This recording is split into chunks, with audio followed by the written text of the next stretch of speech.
kasih tahu ya, karena kadang untuk sinyal mungkin kadang-kadang agak bermasalah. Oke, sip. Oke, Assalamualaikum warahmatullahi wabarakatuh. Waalaikumsalam warahmatullahi wabarakatuh. Selamat malam teman-teman semua. Selamat datang di sesi yang menyenangkan ini. Karena tidak bosan-bosannya kita bicara lagi soal pengembangan diri, soal bagaimana cara kita untuk memastikan agar apa yang kita lakukan hari ini itu meaningful, fulfilling, dan selalu bikin kita jadi semangat untuk melanjutkan aktivitas-aktivitas kita, kayak gitu. Nah, kali ini saya akan menyampaikan satu buah materi tentang People Development Strategy. Saya langsung share screen ya untuk materi pada malam hari ini. Oke Mas, apakah udah bisa share screen? Oke, saya cek sudah bisa share screen. Oke. Sebentar. Oke, udah masuk Mas. Masuk ya, keluar lagi. Oke.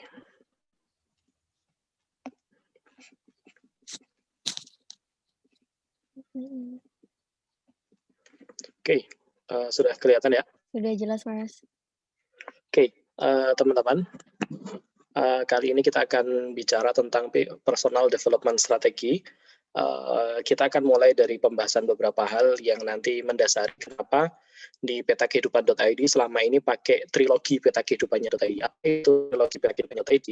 Jadi nanti akan saya jelaskan, tapi kita akan mulai dari kegelisahan-kegelisahan yang selama ini mendasari kenapa petakehidupan.id bikin triloginya petakehidupan.id.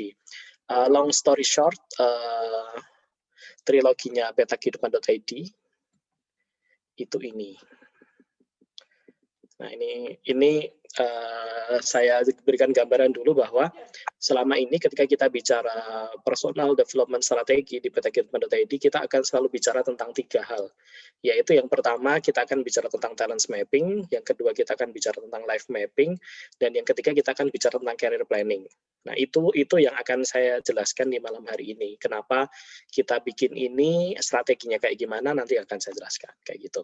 Nah, oke, teman-teman, kita akan mulai dari beberapa tema-tema kegelisahan penting yang biasanya kami temukan, terutama untuk mendampingi teman-teman di mahasiswa tahun kedua atau tahun ketiga perkuliahan, sampai yang sudah berkarir di mungkin sampai ke 5 tahun pertama berkarir. Jadi, kalau rentang usia, sebagai basis biasanya kami melakukan riset untuk pengembangan kurikulum ini, itu rentang usianya kurang lebih antara usia 20 sampai 35 tahun. Jadi mungkin kalau teman-teman usianya di bawah 20 tahun yang gabung di sini, atau yang usianya sudah di atas 35 tahun, nah itu agak sedikit nggak sepenuhnya relate, tetapi tetap bisa kita hubungkan, tetapi nggak sepenuhnya relate.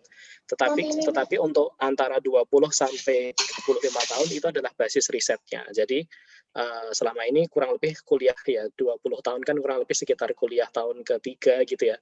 Kuliah tahun kedua, tahun ketiga, sampai usia 35 tahun ketika dia memiliki karir mungkin sampai karir 5 sampai 10 tahun berkarir pertama kayak gitu.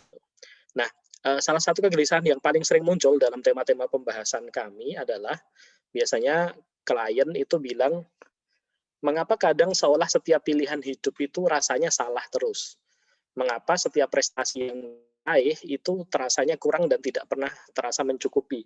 Mengapa di antara dengan semua hal yang kita miliki itu tidak jua membuat kita tenang dan bahagia di dalam hati. Jadi pernah nggak sih teman-teman ngerasa kayak milih ini salah, milih itu salah, sok-sokan percaya diri dengan apa yang dimiliki salah, tetapi ikut-ikutan orang lain juga terasa salah gitu.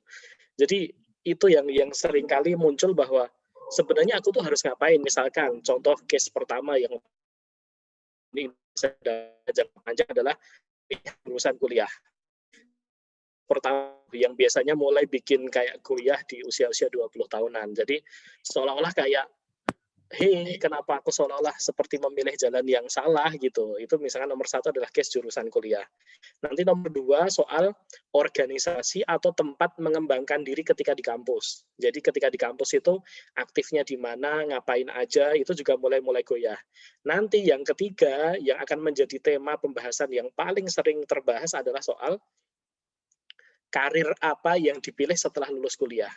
Itu paling menjadi akhirnya jadi tema-tema. Jadi Seolah-olah kita itu nggak pernah merasa cukup dengan apa yang kita lakukan. Setiap lihat story WhatsApp-nya teman kita jadi insecure lagi. Setiap lihat Instagram, postingan Instagram-nya teman kita jadi ngerasa kayak, kok aku cupu banget ya, nggak bisa jadi kayak dia gitu. Itu perasaan-perasaan itu apa sebenarnya kayak gitu. Yang bikin kita kayak gitu. Jadi salah satu reasoning kenapa kita bikin kurikulum seputar talent mapping misalnya adalah sebenarnya adalah untuk mengatasi problem-problem ini, yaitu kegelisahan seputar sebenarnya aku itu harus jadi orang yang kayak gimana, kayak gitu. Ini tema yang nomor satu kayak gitu. Maka prinsip utamanya yang selalu kami campaign-kan tentang petakehidupan.id adalah ya kita mempopulerkan, mengkampanyekan bahwa kalau pengen bahagia itu startnya, mulainya itu ya dari diri kita sendiri. Kita nggak akan pernah bisa bahagia kalau mulainya dari ngelihat orang lain dulu. Itu prinsip yang pokok banget. Artinya, salah satu sesi-sesi yang paling sering kita ajak ketika kita berkegiatan di PT Kehidupan ID, ya fokus utamanya adalah yuk mulai dari diri kita sendiri. Teman-teman punya apa sih? Teman-teman punya kelebihan, kekurangan, kekuatan, kelemahan diri semacam apa yang kira-kira itu memang menjadi penting untuk pengembangan dirinya teman-teman. Jadi kayaknya klise ya, tapi bilang bahwa, "Hey, kamu sudah kenal belum sama dirimu sendiri?" Itu pertanyaan yang penting banget. Jadi kadang-kadang dan mungkin nggak tahu sengaja atau nggak sengaja ya, sesi-sesi di petakehidupan.id itu seringkali akhirnya jadi kayak semacam apa, deep talk gitu ya, obrolan-obrolan yang kayak terus kok jadi dalam gini ya, ya gimana, kita nggak mau gimmick. Jadi aktivitas-aktivitas yang selama ini kita lakukan itu, seringkali dianggapnya, "Kenapa sih harus sedalam itu ketika bahas? Kan aku cuma tanya sama kamu, bagusnya aku berkarir di mana?" Misalkan. Kan sebenarnya cukup dijawab misalkan kalau mungkin di teman-teman yang lain kan tinggal tes, semacam kayak asesmen atau psikotes kayak gitu, terus ngarahin, "Oh kamu cocoknya kerja di sini." Udah selesai kan. Tapi nggak bisa. Jadi salah satu hal yang paling pokok kita selalu bilang bahwa tes itu membantu. Psikotes itu membantu, asesmen itu membantu, tetapi proses di mana kita akhirnya kenal, acceptance, awareness dengan diri sendiri itu yang paling pokok. Jadi tahapan-tahapan ini yang perlu tidak cuma sekedar tes terus selesai, tidak cuma sekedar tanya aku bakatnya di mana, kekuatannya di mana, terus habis itu aku milih karir itu, terus semua masalah selesai. Ternyata tidak sesederhana itu kayak gitu. Jadi salah satu yang kita ajak adalah mengajak teman-teman untuk bisa berbahagia mulai dari apa yang dimiliki dirinya sendiri. Atau dalam bahasa lain, kita selalu yakin bahwa setiap orang yang terlahir di muka bumi itu pasti punya mutiara di dalam dirinya. Cuma kadang kita saking sibuknya beraktivitas, saking seringnya beraktivitas dengan berbagai macam hal, ketemu sama banyak orang, itu terus bikin kita jadi nggak terlalu aware dengan mutiara yang ada di dalam diri kita tadi, kayak gitu. Jadi petakehidupan.id pengen ngajak teman-teman supaya apa? Yuk mari temukan mutiara itu di dalam dirinya teman-teman kayak gitu. Itu yang paling pokok kayak gitu. Jadi prinsip utamanya kenapa kebahagiaan itu menjadi penting untuk dimulai dari diri sendiri karena dengan kenal dengan diri sendiri kita akan bisa menentukan sebenarnya kita tuh mau ngapain.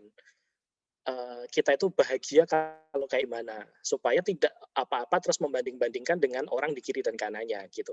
Karena hampir semua permasalahan teman-teman yang selama ini kita temui itu mulai jadi tidak bahagia karena membandingkan apa yang dia miliki dengan orang-orang lain, sementara setiap orang itu berjalan dengan tujuan yang berbeda-beda. Itu kayak kita lagi di jalan gitu ya, kita lagi di jalan, terus habis itu kita lihat mobil kayak gitu, terus kita ngerasa bahwa aku kan cuma pakai motor, dia pakai mobil, pasti lebih kerenan pakai mobil dong kayak gitu.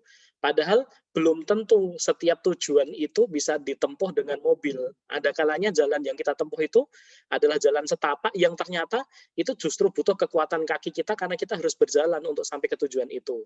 Atau sebaliknya misalkan terkait dengan kalau kita terus tiba-tiba lihat truk yang sangat besar, kita ngerasa, wah truk itu keren banget ya, kita terus beli truk, kita mati-matian untuk supaya bisa dapat truk. Ternyata truk itu juga tidak solutif untuk tujuan kita. Yang harus nomor satu kita tanyakan adalah, sebenarnya teman-teman itu jalan mau kemana? Nah itu yang harusnya kita mulai dari kebahagiaan dari diri sendiri itu yang kita maksud kayak gitu. Nah itu tema pertama ya, yang sering jadi pembahasan ketika kita bicara tentang pengembangan diri adalah sebenarnya apakah kita sudah mulai cukup kenal dengan diri kita sendiri, kita sudah mulai menemukan kekuatan-kekuatan apa yang kita miliki, itu menjadi big issues, itu menjadi isu yang penting banget buat teman-teman mulai. Dimanapun teman-teman beraktivitas, menemukan apa mutiara yang teman-teman miliki itu menjadi satu hal yang penting banget kayak gitu. Terlepas dari karirnya teman-teman mau di mana, itu urusan pilihan hidup. Cuma bahwa teman-teman harus kenal dengan dirinya sendiri, meskipun tidak selalu harus mengambil jalan itu untuk beraktivitas, itu nggak masalah. Tapi kenal dengan diri sendiri itu adalah sebuah kewajiban penting kayak gitu. Nah, itu kegelisahan pertama. Nah, kegelisahan kedua yang seringkali menjadi pembahasan yang cukup serius adalah bagaimana jika ada pertentangan yang sangat besar di dalam diri kita, seolah-olah apa yang kita pelajari atau kita lakukan saat ini tidak sepenuhnya nyaman untuk kita jalani hingga akhir hayat nanti. Jadi kita tuh kayak ngerasa sekarang itu sedang fasenya membohongi diri sendiri gitu loh. Kayak kita ngerasa bahwa, eh, aku tahu kalau apa yang kujalani ini salah, tapi ya gimana lagi, ya sudah deh aku terusin dulu, barangkali nih nanti di depan jalan, aku akan menemukan sebenarnya apa yang aku cari selama ini, kayak gitu. Jadi kita ngerasa kayak, mungkin karir yang kita miliki, jurusan kuliah yang kita tempati hari ini, atau mungkin aktivitas atau kesibukan yang kita jalani itu kayak tempat di mana, ya udah deh gimana lagi, aku kan nggak punya opsi lain, jadi ya sudah tak jalani dulu kayak gitu. Tapi kita tahu bahwa kita tidak akan bisa selamanya di sini. Nah, terus kapan kita akhirnya akan memutuskan untuk tetap berada di sini, atau kita akan memutuskan jalan lain yang akan kita ambil? Caranya memutuskan bagaimana? Apa yang harus kita pertimbangkan dalam mengambil keputusan itu? Nah, itu yang biasanya kadang-kadang menjadi isu penting. Mulai dari urusan ketika kuliah adalah untuk mengambil jurusan lain untuk perkuliahan kayak gitu, atau misalkan kalau untuk kerja ya resign dan akhirnya memilih pekerjaan yang lain kayak gitu. Itu lewat apa, caranya seperti apa, itu yang menjadi seringkali diperbincangkan kayak gitu. Termasuk ketika muncul tawaran-tawaran nih, kan teman-teman juga kadang-kadang juga gitu ya, kalau misalkan lagi bisnis atau lagi berkarir, terus tiba-tiba teman-teman dapat tawaran lain nih kayak gitu, mau nggak gabung ke sini?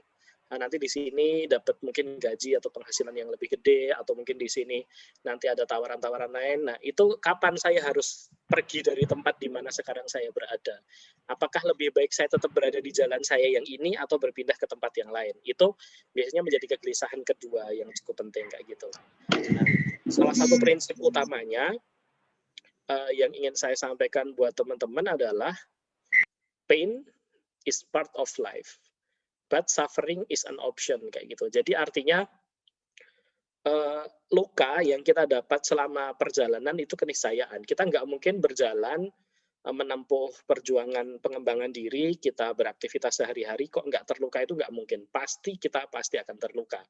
Tapi kita memilih untuk akhirnya struggle atau memilih untuk akhirnya menderita, itu adalah pilihan yang kita miliki kayak gitu. Jadi sekarang teman-teman punya pilihan nih, teman-teman mau terus-menerus menderita dengan apa yang teman-teman lakukan, atau teman-teman mencoba untuk mencari makna baru dari aktivitas yang sedang dilakukan, atau memilih pilihan lain yang itu sekiranya bisa bikin teman-teman jadi lebih dekat ke tujuannya teman-teman. Tapi prinsip utamanya tetap seperti yang pertama tadi, yaitu kita kenal sama diri sendiri, kita menentukan standar kebahagiaan kita paham dengan itu apa resiko-resikonya, kita menentukan tujuan. Nah, habis itu akhirnya pilihan-pilihan apa yang kita ambil itu akan sangat ditentukan dari seberapa kuat kerja keras kita untuk bisa memperjuangkan cita-cita kita itu tadi kayak gitu. Jadi saya pikir di hal yang kedua ini, bagi teman-teman yang sekarang sedang merasa bahwa sepertinya jalan yang sedang dipilih ini jalan yang tidak tepat, lalu teman-teman merasa sekarang dalam keadaan dilema yang sangat besar, nomor satu yang harus teman-teman pahami adalah dilema itu adalah sebuah keniscayaan hidup, pasti nggak mungkin kalau kita hidup tanpa dilema itu nggak mungkin pasti kita hidup dengan sebuah dilema. Tapi pertanyaannya adalah sampai kapan dilema itu akan dipertahankan? Apakah teman-teman sudah siap untuk akhirnya mengatasi dilema itu, atau memilih untuk merasa menderita dengan dilema-dilemanya, memilih untuk menjadi korban dari kehidupannya sendiri, merasa bahwa iya, aku kan memang nggak bisa ngapa-ngapain, aku kan nggak bisa milih apa-apa. Ataukah teman-teman mau challenge dirinya untuk bisa lebih berbuat lebih kayak gitu. Nah, itu yang saya pikir teman-teman juga perlu untuk putuskan. Kenapa? Karena berada dalam dilema yang terlalu lama, membiarkan diri dalam dilema yang terlalu lama itu juga pasti akan boros sekali energinya. Teman-teman sebenarnya bisa, ya tadi kayak orang menderita tadi, sakit ketika dia memilih untuk menderita, itu sakitnya bisa berkali-kali lipat dibanding sakit aslinya. Sebenarnya lukanya nggak sebegitu besar, tapi karena kita memilih untuk menjadi korban buat kehidupan kita sendiri, kita memilih untuk menderita, akhirnya lukanya jadi berkali-kali lipat lebih besar, dan akhirnya kita nggak ngapa-ngapain. Karena kita hanya bilang bahwa hidup ini tidak adil gitu doang, kayak gitu. Nah, ini bagian yang kedua yang seringkali menjadi pembahasan ketika kita ngobrol sama teman-teman dan akhirnya kita fasilitasi dengan berbagai tools di pt-kehidupan.id. Nah, salah satunya yang saya pikir penting banget untuk saya kenalkan dengan teman-teman, mungkin juga sudah ada yang pernah belajar tentang tema ini, yaitu tema tentang ikigai. Yaitu apa? Bahwa ketika kita bicara tentang ikigai, salah satunya adalah bahwa ketenangan hidup, kebahagiaan yang sejati itu diperoleh ketika kita mulai menemukan reason for being. Kita mulai menemukan alasan apa sebenarnya kita hidup di muka bumi. Dan ternyata itu tidak sesederhana yang kita bayangkan, nggak cuma sekedar kita milih kerjaan, kita serius dengan itu pasti akan ketemu, belum tentu juga. Artinya untuk menemukan kebahagiaan hidup, untuk menemukan ketenangan hidup, untuk menemukan panggilan kehidupan itu kita butuh struggle, kita butuh kerja keras, dan salah satunya adalah kita mulai menentukan keseimbangan dari 4 hal. Yaitu yang pertama adalah what you love to do, apa hal-hal yang kita sukai untuk kita lakukan, hobi-hobi apa, minat-minat apa. Yang kedua adalah what you are good at, yaitu sesuatu yang kita punya kompetensi di sana, punya keahlian, punya skill kayak gitu. Yang ketiga adalah what you can be paid for, yaitu peluang-peluang bisnis, peluang-peluang keprofesian, peluang-peluang kita bisa mendapatkan pemasukan, penghasilan, itu adalah what you can be paid for. Dan yang keempat tentu, yang tidak kalah penting adalah what the world needs, apa yang dunia butuhkan darimu. Jadi negosiasi yang sebenarnya sedang terjadi di dalam diri kita ketika kita sedang berjuang untuk menuju kebahagiaan itu adalah negosiasi di antara 4 hal ini. Kita mau menuruti yang mana? Apakah kita menuruti what you love to do, sesuatu yang kita senang doang, ataukah yang kedua kita pengen fokus untuk mulai mengkombinasikan antara apa yang kita sukai dengan apa yang kita ahli. Jadi muncul passion, nanti passion itu kan gabungan antara what you love to do dengan what you are good at kayak gitu. Terus yang ketiga, apakah juga kita sudah mulai mempertimbangkan terkait dengan what you can be paid for, peluang-peluang apa yang kira-kira bisa bikin kita jadi mandiri secara finansial kayak gitu. Dan yang keempat adalah what the world needs, apa hal yang memang dibutuhkan oleh dunia di sekitar kita dan ternyata kita punya sesuatu untuk bisa menolongnya kayak gitu.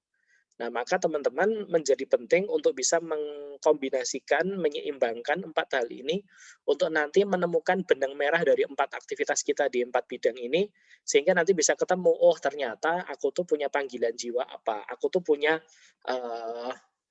hasrat yang sangat menggebu-gebu yang menjadi tahu bahwa itu adalah misi kehidupanku kayak gitu. Nah, jadi salah satu pembahasan yang paling sering menjadi tema pembahasan ketika di peta-kehidupan.id adalah bagaimana cara kita bisa menemukan ikigai kita kayak gitu. Jadi ini yang salah satu penting. Kenapa? Ini tidak cuma sekedar karir, ini tidak cuma sekedar pekerjaan, ini tidak sekedar job atau occupation.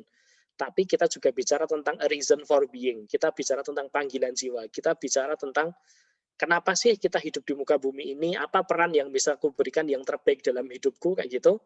Itu salah satunya akan dibicarakan dalam pembahasan seputar career planning, life mapping, itu nanti bicaranya di situ kayak gitu. Nah, itu kegelisahan yang kedua. Sampai di sini dulu. Mungkin ada yang mau ditanyakan atau didiskusikan dari teman-teman, daripada kita panjang lebar penjelasan materi, nanti bisa kita sampaikan. Tapi mungkin ada yang mau ditanyakan atau teman-teman diskusikan dulu dari sini, biar tidak terlalu jauh dulu, mungkin. Moga teman-teman kalau misalkan ada yang Ada yang mau mau dibahas atau raise hand. ditanyakan dulu, atau dikaitkan dengan case-nya teman-teman. Apa problem yang selama ini teman-teman hadapi, sehingga bisa lebih relate untuk pembahasan kita. Yuk, mari. Yuk. Ada yang mau teman-teman sampaikan dulu?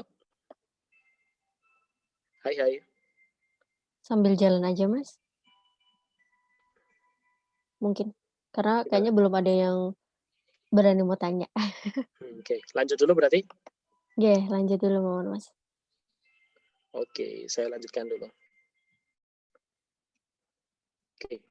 Nah, kegelisahan ketiga yang biasanya juga menjadi hal yang cukup pokok untuk kita bahas gitu, dan ini biasanya juga sering menjadi tema-tema yang penting untuk muncul adalah, kita mulai gelisah soal apa sih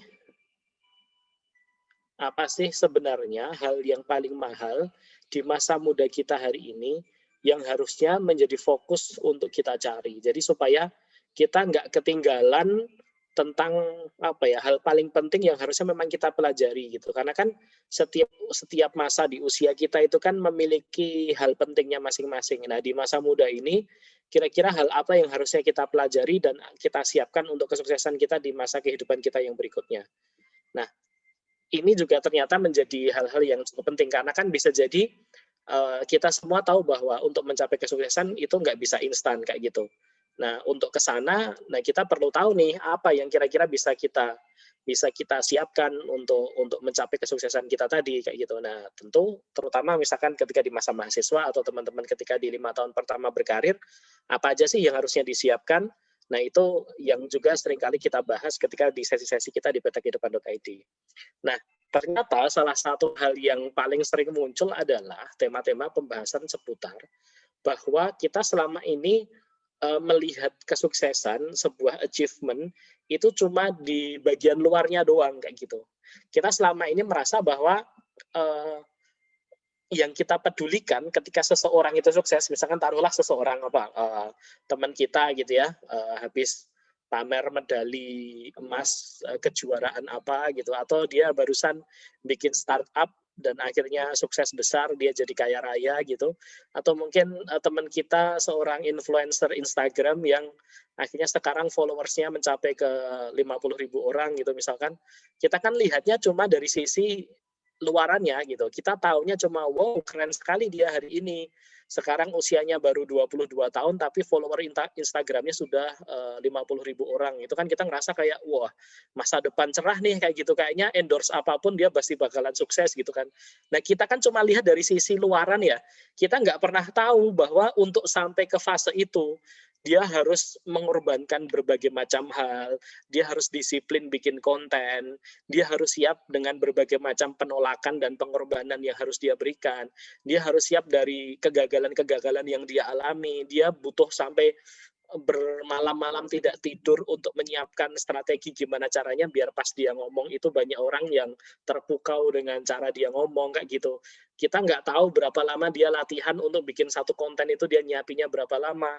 Kita nggak tahu betapa kerja keras yang harus dia munculkan, punya persistensi untuk tetap bisa ya tadi sekedar untuk tetap setia dengan cita-cita yang dimiliki itu kan bukan satu hal yang mudah ya. Kadang-kadang kan kita gonta-ganti branding gitu kan di Instagram, ada kalanya suatu saat jadi si A gitu, terus tiba-tiba ngerasa itu sudah out of date, kita ganti jadi orang lain lagi gitu-gitu. Nah ternyata teman kita yang ini dulu dihujat ketika awal-awal lah kamu nggak mungkin bisa sukses, tapi lama kelamaan dia naik dan akhirnya bisa jadi sehebat sekarang. Itu kan prosesnya begitu panjang, prosesnya begitu berdarah-darah, dan itu juga yang harus benar-benar kita siapin. Artinya kita juga harus menyadari bahwa untuk mencapai kesuksesan yang sama gitu ya, bahasa kita nggak bisa menirunya cuma meniru achievementnya, mengcopy paste achievementnya itu nggak bisa. Yang harus kita copy paste itu hard workingnya, yang harus kita contoh itu adalah persistensinya, yang harus kita contoh itu kerja kerasnya. Kenapa? Karena bisa jadi bentuk kesuksesannya nanti buat diri kita berbeda, tetapi soal bahwa kalau sukses harus bekerja keras itu nggak ada nomor duanya, ya itu memang harus kayak gitu, nggak ada opsi lain. Bisa nggak kita sukses tanpa harus bekerja keras? Ya bisa sih, jadi anak sultan bisa kayak gitu. Cuma kan bukan hal yang seinstan itu kayak gitu, tetapi prinsip utamanya adalah kerja keras, kedisiplinan dan semacamnya. Ini yang harus kita mulai tahu, kita mulai aware. Sebenarnya misalkan kita milih sebuah bidang, taruhlah teman-teman pengen jadi seorang ilmuwan, pengen jadi seorang researcher yang sangat serius. Nah itu kira-kira sudah teman-teman petakan belum? Roadmap-nya seperti apa? Kira-kira obstacle-nya ada di mana saja? Teman-teman akan dapat penghalang, rintangan, yang itu nanti bisa teman-teman mitigasi gitu ya, ala-ala bencana kan dimitigasi dulu sebelum datang.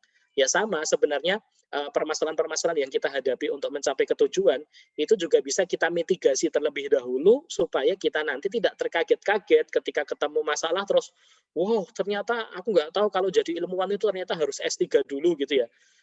Ya itu kan keniscayaan, harusnya kita siap kalau kita mencanangkan diri untuk jadi ilmuwan, ya kita harus belajar setinggi mungkin, salah satunya ya menjadi seorang doktor di ilmu itu sudah keniscayaan. Karena nggak mungkin kita mengklaim diri sebagai, saya adalah seorang ilmuwan dalam bidang X kayak gitu, tapi ternyata teman-teman ya ya mungkin mungkin bisa sih, cuma kan hampir mustahil banget loh kalau kita tidak terus, "Oh kamu ilmuwan di bidang ini?" "Iya." "Kamu pendidikannya sampai mana?" "Aku cuma sampai SMA aja, habis itu aku otodidak belajar sendiri." Ya orang susah buat percaya kayak gitu. Artinya artinya apa? Bukan berarti saya mengatakan bahwa pendidikan formal itu pasti akan menentukan kesuksesan kita, bukan. Tetapi ada kalanya memang dalam beberapa profesi tertentu, dalam beberapa roadmap tertentu, itu pendidikan itu semacam kayak harga mati yang harus dibayar cash di depan. Jadi setelah kamu selesai S3 dengan sebuah bidang apa, kamu baru banyak bicara boleh. Sebelum kayak gitu, kamu jangan sok-sokan mengklaim bahwa dirimu adalah ilmuwan yang sangat serius. Kenapa? Ya karena ketika seseorang udah sampai level S3 untuk bidang keilmuan ya misalkan, itu kan salah satunya baru teruji bahwa dia mulai menemukan sebuah teori. Sedangkan kalau seseorang baru di tahapan pendidikan yang sebelumnya itu kan baru belajar tentang sebuah teori, membandingkan teori. Nah, ketika dia bikin disertasi, dia kan mulai menyusun sebuah kerangka teori. Artinya dia serius sebagai seorang ilmuwan. Kecuali kalau teman-teman memang benar-benar bisa otodidak tapi hasil karya jurnal penelitiannya sekeren seseorang yang selevel S3 nggak apa-apa, itu boleh-boleh juga. Tetapi kan berarti ada harga yang harus kita bayar, yaitu apa? Keseriusan kita dengan sebuah masterpiece yang memang sudah kita siapkan untuk bidang yang ingin kita geluti. Ini baru satu contoh soal menjadi seorang researcher atau seorang ilmuwan. Bagaimana kalau teman-teman yang pengen menjadi seorang entrepreneur, seorang businessman? Ya tentu kita butuh masterpiece-nya sendiri. Kalau seorang ilmuwan dengan karyanya S3 ketika dia apa bikin sebuah teori, maka seorang entrepreneur berarti dia harus punya sebuah bisnis model yang sangat keren untuk pengembangan bisnisnya. Ya itu harus benar-benar kelihatan banget. Kalau kita nggak tahu bisnis model itu seperti apa, ya jangan mengklaim kita adalah seorang businessman yang baik kayak gitu. Misalkan kayak gitu. Jadi artinya teman-teman harus mulai menyiapkan roadmap ini dan kadang-kadang ini kalau nggak dipaksa kita tuh kayak malas banget, udahlah yang penting dijalani aja, nggak usah dipikirin panjang-panjang, yang penting dijalani nanti juga sampai ke tempatnya. Iya, kita tetap akan menjalani ini, tetapi ada kalanya dalam waktu-waktu kita harus memikirkan secara serius roadmap perjalanan kita sehingga kita nggak terkaget-kaget dengan obstacle-obstacle yang akan kita hadapi di masa depan kayak gitu. Ini hal yang paling pokok juga kayak gitu.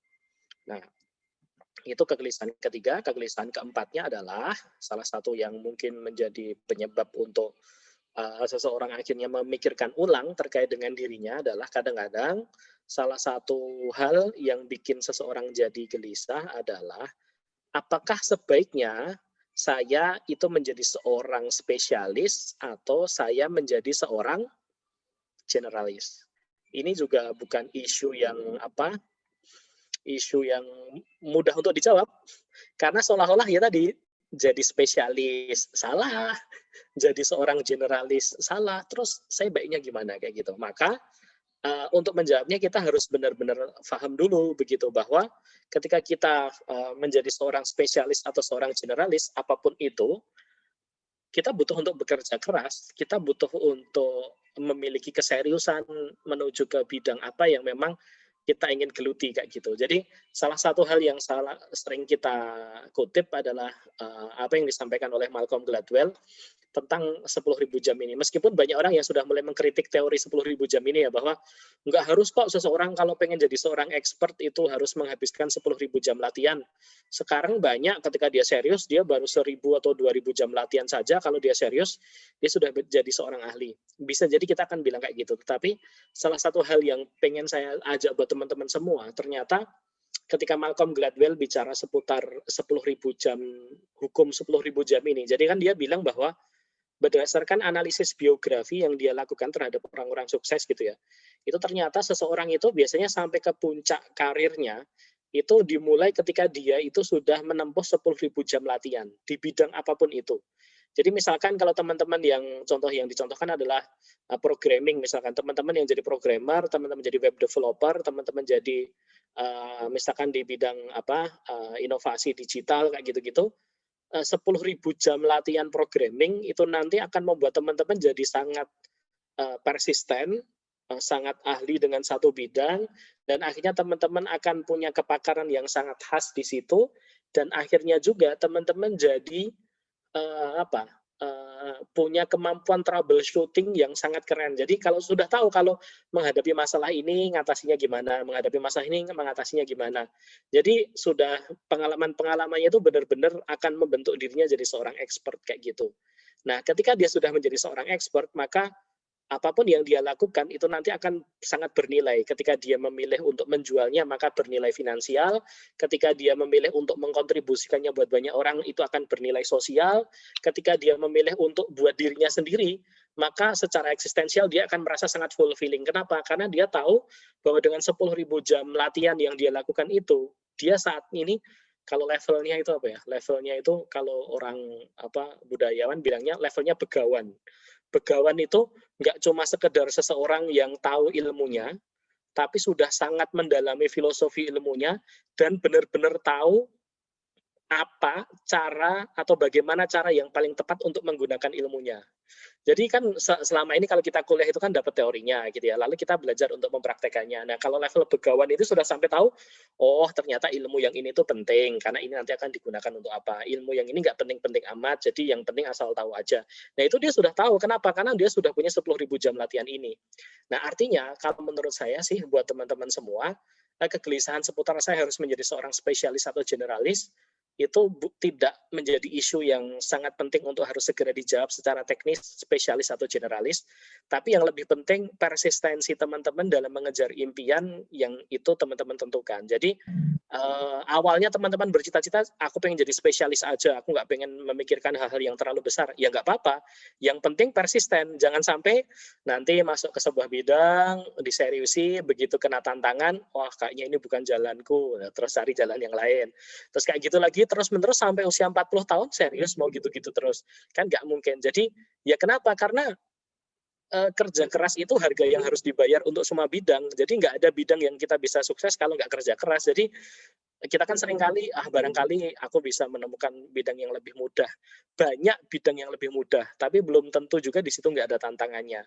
Atau ibaratnya kalau teman-teman kayak lagi naik gunung, kalau teman-teman ketemu sama sebuah batu besar, dan akhirnya memilih menghindari jalan itu hanya karena teman-teman nggak tahu cara mengatasi bagaimana memecahkan batu besar itu, ya berarti suatu saat ketika teman-teman ketemu batu besar itu, ya teman-teman akan mengeluh lagi dan wow, batunya besar sekali, ya terus menghindar lagi. Ya kalau kayak gitu terus berarti kita masih belum punya skill untuk memecahkan batu itu. Artinya yang menjadi tantangan terbesar teman-teman hari ini adalah justru temukan jalan itu, kalau ketemu masalah di situ, temukan cara untuk menyelesaikannya. Kenapa? Karena begitu kita menghindar, kita pindah bidang, supaya tidak ketemu problem yang kayak gitu. Nanti di bidang yang lain pasti juga akan ada problem baru lagi.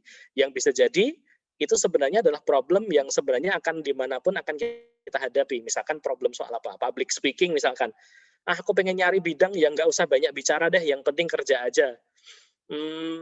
Kayaknya hampir nggak mungkin deh kalau kita misalkan hidup di abad 21 ini nggak bicara tentang public speaking. Iya, mungkin kita bisa mengandalkan juru bicara, bisa mengandalkan humas atau public relation gitu. Cuma basic-basic tentang public speaking tetap harus kita miliki. Kita nggak mungkin terus menghindarkan diri, ya pokoknya besok kalau aku bikin startup, aku tak fokusnya ke bisnisnya aja, nanti yang ngomong ke temanku yang founder yang lain. Ya nggak bisa kayak gitu juga.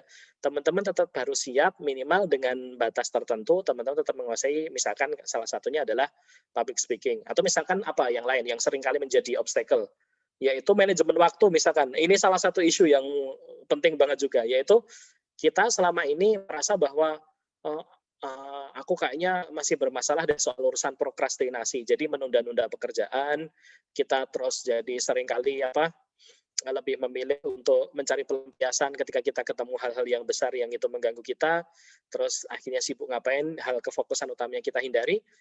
terus kita berharap kita bisa menemukan sebuah bidang yang kita bisa enak ngerjainnya, ditunda-tunda nggak apa, ya nggak mungkin. Jadi isu utamanya adalah ketika kita punya sebuah obstacle, kita punya sebuah masalah yang kita hadapi di sebuah bidang, maka kita meskipun pindah bidang, kita juga suatu saat pasti akan ketemu dengan permasalahan yang semacam itu. Jadi problem utamanya bukan di bidang yang tepat sebenarnya apa, tapi mentalitas seperti apa yang harus kita miliki untuk menghadapi permasalahan-permasalahan di berbagai bidang itu kayak gitu. Nah, ini salah satu yang sering kita bahas di 10.000 jam. Artinya salah satunya yang menjadi cukup penting untuk teman-teman ketahui adalah success is a journey, not a destination. It requires constant effort, vigilance, and re-evaluation. Artinya apa? Yang menjadi paling penting dalam kesuksesan itu ternyata bukan sekedar ujung perjalanannya. Ya, ujung perjalanan itu penting. Misalkan teman-teman yang tadi naik gunung, ya pasti sampai ke puncak itu adalah sesuatu hal yang diimpi-impikan. Tapi sebenarnya setelah sampai di puncak itu kan kita merasa sangat puas ketika sampai di puncak gunung, ketika kita naik gunung itu kan bukan karena sederhana soal bahwa puncaknya itu sebuah tempat yang sangat indah untuk dipandang, iya, itu bonus aja. Tapi sebenarnya yang paling bikin kita puas, bikin kita fulfilling adalah, hey, ternyata aku mampu ya menaklukkan gunung yang setinggi ini, ternyata aku mampu ya mengalahkan kemalasan-kemalasanku untuk bergerak, ternyata aku mampu ya mengalahkan berbagai rintangan yang aku hadapi, dan ternyata aku sekarang sudah sampai di sini. Dan ketika kita sudah menaklukkan satu buah gunung, maka cita-cita kita yang pasti akan muncul adalah gunung mana lagi yang akan kutaklukkan setelah ini. Nah, itu penting banget. Kenapa? Karena salah satu hal yang kita rasakan adalah ketika kita sudah berhasil menaklukkan satu buah gunung, kita jadi sangat optimis bahwa kalau ada gunung-gunung lain yang apalagi yang ketinggiannya tidak mencapai ke gunung yang kudaki barusan, ya aku tentu bisa mengalahkannya. Kenapa? Karena gunung yang setinggi ini pun aku bisa mengalahkan, masa gunung yang lebih rendah aku nggak bisa menaklukkan, kayak gitu. Jadi salah satunya journey ini, perjalanan ini yang saya pikir menjadi penting untuk kita evaluasi, kita teman-teman cek, teman-teman sudah berapa? Teman-teman rata-rata usianya berapa sih? 20, 25 gitu ya? Berapa sih? Rata-rata peserta usia di sesi ini berapa, Kak? Nggak nyampe 30 kan? Belum ada yang nyampe 30 kan? Belum. Belum kan? Sekitar Rata-rata masih quarter fresh, life crisis ya, gitu. ya fresh graduate di usia 25 tahun gitu kan. Maksudnya ini masih benar-benar sebuah usia yang dimana teman-teman itu cukup untuk berikan jeda, berhentilah sesaat, evaluasi apa yang kalian miliki, pikirkan masa depan seperti apa yang kalian inginkan, lalu tentukan jalan mana yang akan dipilih, bekal apa yang harus dipersiapkan, kendaraan apa yang harus digunakan, gitu aja gitu. Jadi kadang-kala kita tuh terlalu sibuk beraktivitas sampai-sampai kita lupa untuk punya jeda tadi. Dan mungkin salah satu hal paling sederhana kalau saya ditanya, ngapain sih aktivitas selama ini ketika dilakukan di petakehidupan.id, ngajak teman-teman untuk memiliki jeda sesaat mikirin hidupnya secara serius gitu. Karena kadang-kala yang kami hadapi itu adalah seseorang sampai usia 25 tahun itu ternyata belum pernah diajak ngobrol serius soal hidupnya mau diapain gitu. Jadi ya dijalani aja. Karena mentang-mentang tadi slogannya adalah ya sudah, yang penting dijalani saja hidupnya, yang penting dijalani saja gitu. Tapi ya jalan aja, tapi nggak pernah mikirin atau mengevaluasi itu semua. Jadi saya pikir salah satu rekomendasi terbaik untuk personal development strategi kita adalah, yuk mari kita pikirkan secara serius sebenarnya jalan mana yang akan kita tempuh untuk mencapai ketujuan kita. Kenapa? Karena dengan kita memikirkan tujuan kita kemana, nanti kita akan bisa tahu jalan mana yang baik buat kita atau tidak, kendaraan apa yang harus kita miliki, dan bekal apa yang harusnya kita persiapkan. Kayak gitu. Nah, itu semua yang biasanya kita lakukan di petakehidupan.id lewat talent mapping, life mapping, sama career planning-nya, kayak gitu. Oke, segini dulu untuk materinya. Setelah ini saya ada case study, tapi saya pikir lebih seru untuk real case dulu sama teman-teman yang mungkin sudah bertanya. Kayaknya nanti di chat sudah ada yang bertanya ya, Kak? Ya, sudah ada 3 pertanyaan masuk, Mas Isnan. Oke, satu-satu ya kita jawab. Oke. Mungkin untuk Mbak Zidna Inayatika atau Mas Oka mau open berinteraksi mikrofon langsung, misalkan. mau raise hand? Atau mau ngomong langsung kira-kira? Boleh. Kak Ina mungkin? Kak Ina? Kak Ina, halo Kak Ina, bisa open mikrofon?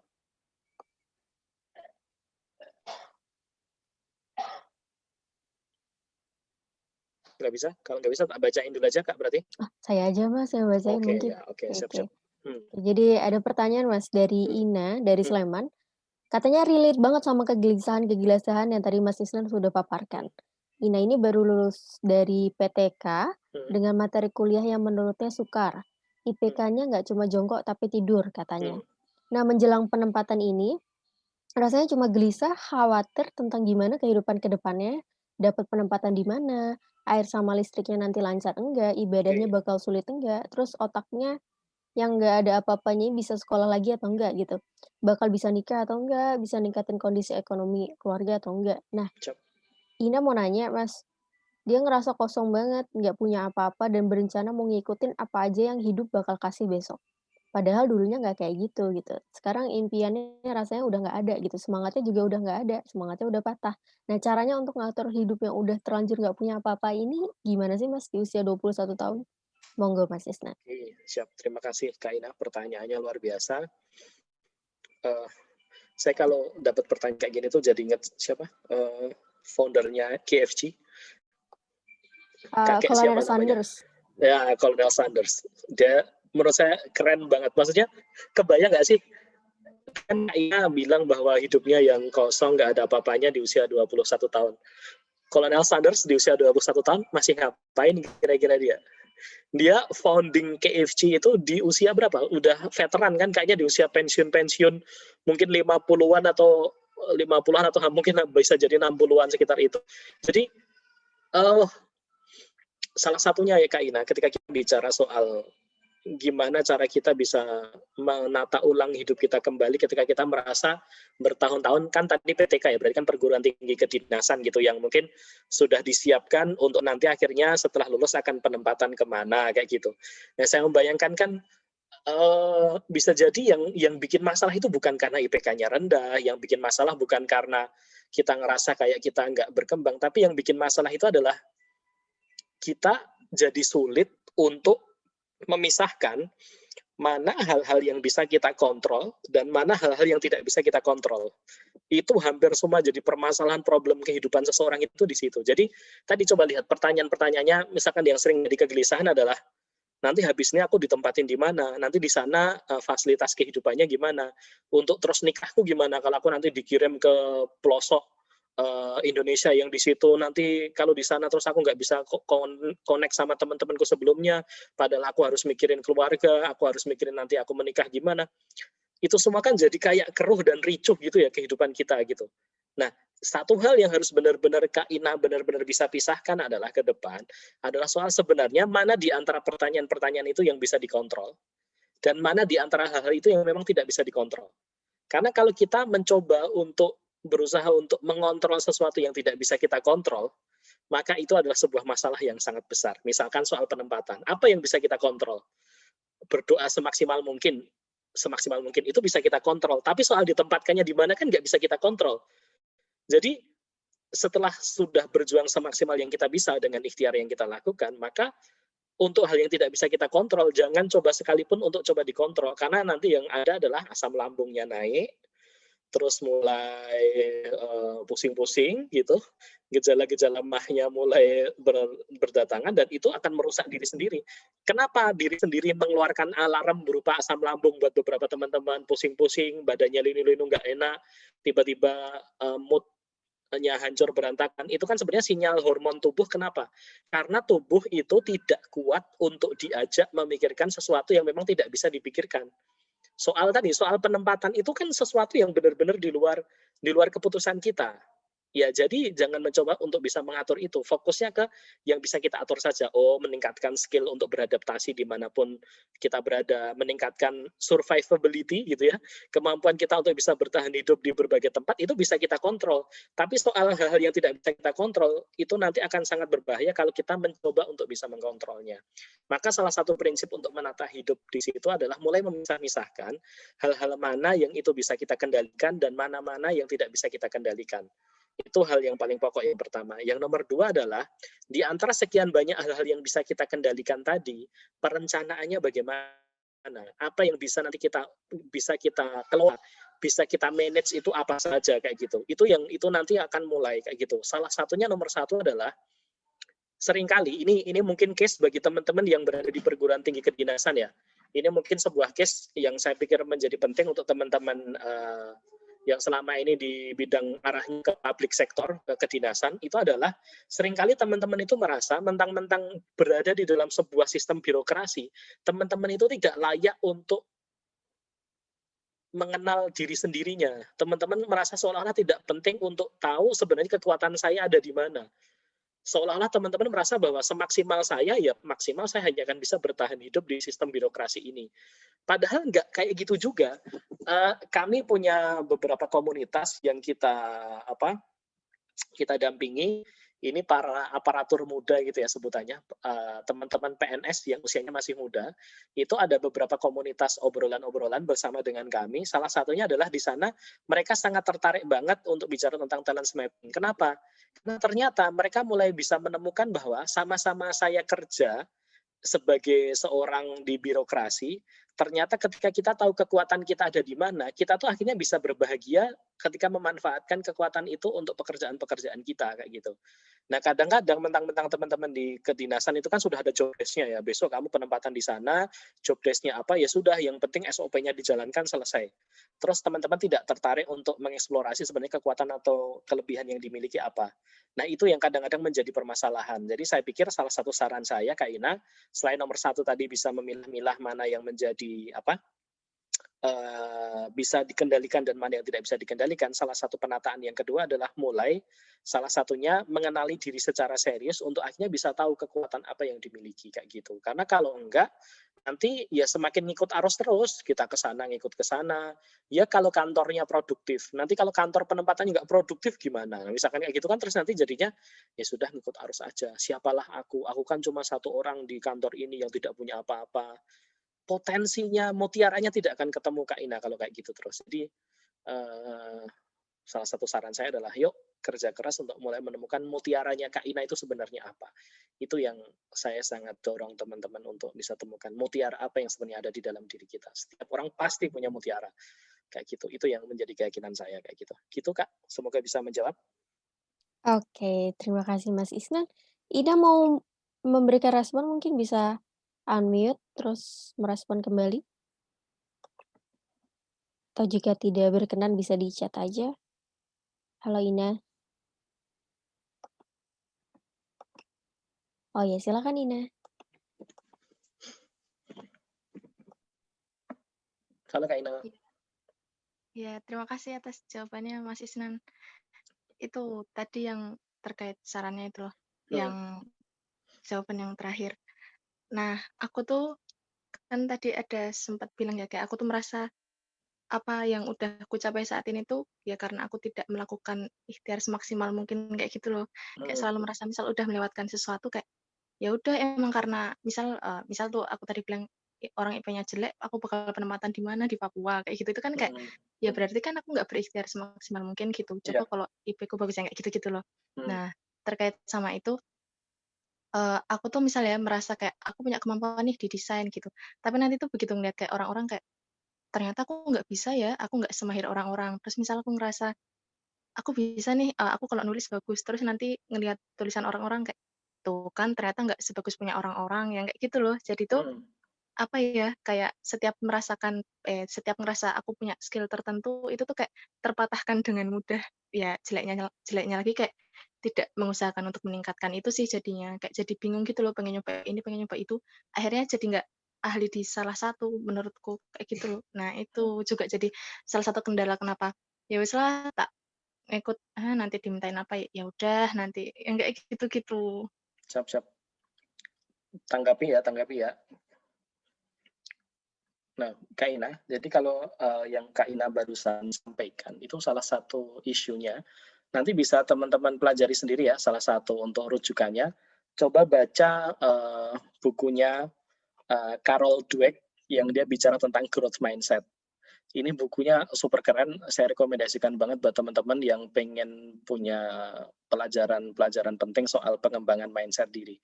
Nah, jadi salah satunya Kak Ina yang dibahas dari Carol Dweck soal growth mindset itu, Carol Dweck itu bicara bahwa yang akan menjadi penentu kesuksesan diri seseorang itu ternyata setelah dicek, itu bukan semata-mata soal, IPK akademiknya seperti apa, dia berasal dari keluarga yang semacam apa, dia menjadi seseorang yang punya bakat apa, kayak gitu, enggak kayak gitu. Ternyata apa, Kak, yang benar-benar jadi aset penting seseorang yang harus dimiliki itu adalah growth mindset, yaitu mindset untuk berkembang, mindset untuk bertumbuh, mindset untuk bangkit dari kegagalan. Nah, salah satu yang kalau tadi yang Kak Ina sampaikan itu kan adalah ketika kita merasa punya keahlian tertentu, tetapi ketika ketemu dengan seseorang yang sudah ahli gitu ya, seseorang yang sudah ahli terus Kak Ina merasa bahwa, wah tuh kan ada orang yang lebih ahli. Nah, yang jadi pertanyaan itu adalah apa yang dilakukan setelah itu? Sebenarnya kan wajar aja ya ketika kita punya kemampuan, terus ketika kita mau berkembang, ternyata kita menemukan orang yang lebih ahli dari kita, terus kita merasa insecure. Itu di tahapan awal itu wajar. Kalau kita masih tetap songong, nah itu bahaya gitu ya. Tapi insecurity itu harusnya kita manfaatkan untuk nanti belajar lebih banyak lagi. Apa Kak yang biasanya bisa kita lakukan untuk itu? Saya biasanya ya, kalau saya mulai menempuh sebuah bidang, terus saya merasa di situ ada yang lebih unggul lebih dari saya, terus saya merasa insecure dengan itu, yang saya lakukan adalah saya nyari kontaknya orang itu. Saya nyari kontaknya orang itu, saya japri, saya kontak, saya bilang, "Kak, saya pengen belajar dari kamu untuk tema itu." Jadi ketika saya ketemu dengan orang yang jauh lebih ahli dari saya, maka yang saya lakukan adalah saya belajar dari dia. Dan hampir semua orang yang saya japri gitu ya, itu hampir semuanya pasti akan dengan tangan terbuka mengatakan bahwa, "Yuk Isnan, kamu pengen belajar apa?" Jadi artinya apa? Kadang-kadang kita itu cuma perlu untuk menabrak, mengalahkan tembok yang kita bangun sendiri, Kak Ina. Dan itu nanti nagih. Kalau kita berhasil suatu saat menabrak tembok yang kita bangun sendiri, kita suatu saat akan sangat dengan mudah untuk bisa melangkahi tembok-tembok yang selama ini membentengi diri kita untuk tidak berkembang. Ini cuma masalah jam terbang. Tapi kalau kita ketemu tembok diri kita sendiri, terus kita merasakan bahwa, wah aku nggak mungkin kemana-mana nih, kan aku terbatas di sini. Ya sudah, kita nanti ketemu tembok yang kecil aja kita tidak akan berani ngapa-ngapain. Jadi sebenarnya ini cuma cukup 1 atau 2 kali percobaan yang ternyata berhasil. Atau kalau dalam bahasa di bisnis itu namanya apa? Quick wins. Kak Ina cuma butuh quick wins. Kemenangan-kemenangan kecil yang bisa jadi bukti buat Kak Ina bahwa kalau Kak Ina nyoba, Kak Ina pasti bisa. Nah, ini yang harusnya dibangun. Ini track record quick wins ini, kemenangan-kemenangan kecil ini, kemenangan-kemenangan cepat ini, yang sepertinya Kak Ina perlu bangun. Mungkin selama ini Kak Ina terlalu sering tersandera dengan quick loss gitu ya. Dikit-dikit merasa gagal, dikit-dikit merasa gagal. Nah, itu harus dilawan. Karena kalau kayak gitu terus nanti kita akan turun terus. Sebenarnya kita punya mutiara, tapi mutiaranya kita pendam ke dalam lumpur, kita masukin ke tanah lagi, kita masukin ke sumur, kita masukin, pokoknya kita pendam di ruangan bawah tanah dan tidak akan pernah kita berusaha untuk temukan. Kenapa? Karena sudah ketemu pun ternyata kita sembunyikan kayak gitu. Nah, jadi salah satu tipsnya Kak Ina, kalau suatu saat dalam masa-masa kayak gitu, ketemu sama orang yang jauh lebih unggul dari Kak Ina, coba kontak orang itu. Coba miliki experience untuk bagaimana caranya kita membuktikan bahwa ketika ada orang yang lebih hebat dari kita, itu bukan berarti kita itu cupu dan nggak layak untuk jadi seseorang yang lebih baik. Justru kita pelajari dia supaya dia nanti bisa menjadi salah satu mentor kita, orang yang bisa ngajarin kita lebih banyak lagi. Dan itu butuh pengalaman, Kak Ina, butuh dikalahkan. Diri sendirinya buruh dikalahkan. Karena salah satu yang menjadi musuh terbesar kita adalah diri kita sendiri. Enemy is myself. Itu salah satu kunci utama untuk kita kalahkan. Begitu, Kak Ina. Semangat, jangan mau kalah sama dirinya sendiri. Gimana Kak Ina? Sudah menjawab atau ingin menanggapi lagi? Sudah. Terima kasih banyak. Terima Ya, kasih Mas sama-sama Kak Isnan. Ina. Oke, Ya. alhamdulillah. Semoga menjawab ya Kak Ina. Baik, Yuk. masuk ke pertanyaan selanjutnya ya Mas. Ini ada kasus dari Mas Oka. Mas Oka bilang nih, Mas Oka udah kerja 1,5 tahun di startup di Jogja. Sejak awal join di sana itu sudah setting goals, udah menciptakan target-target buat jadi karyawan tetap dan jadi tim leader di sana. Lalu Mas Oka ini udah coba mengejarnya step by step angka untuk mencapai itu semua. Namun belum tercapai dan sekarang Kak Oka ini ada di posisi pengen resign karena satu dan hal lainnya. Di sisi lain masih ada ambisi dan keyakinan bahwa Kak Oka mampu untuk achieve all of the goals yang udah disetting di awal. Nah, Kak Oka ini minta saran pendapat dari Mas Isnan terkait kasus Kak Oka ini dan kaitannya dengan istilah yang tadi Mas Isnan sampaikan itu yang personal development. Oh Hmm, bukan, yang tentang yang pain pain. and ya suffering Hmm, suffering. Tuh, terima kasih. Oke, siap. Terima kasih Kak Oka atas pertanyaannya. Salah satu hal yang menjadi penting ketika bicara tadi itu kan masuk ke relate ke case yang keberapa ya, yang bicara bahwa bagaimana kalau kita mulai merasa bahwa bidang yang kita jalani hari ini tuh bukan hal yang terbaik buat kita dan kita mulai memikirkan ulang bagaimana kalau saya pindah tempat aja kayak gitu. Nah, eee, masalah tetap di sebuah tempat atau pindah tempat itu lagi-lagi itu bukan satu masalah yang cukup besar. Itu bukan satu hal yang penting-penting banget untuk menjadi harus energinya kita kerahkan di situ. Tapi reason di balik itu yang itu akan menentukan kualitas diri kita.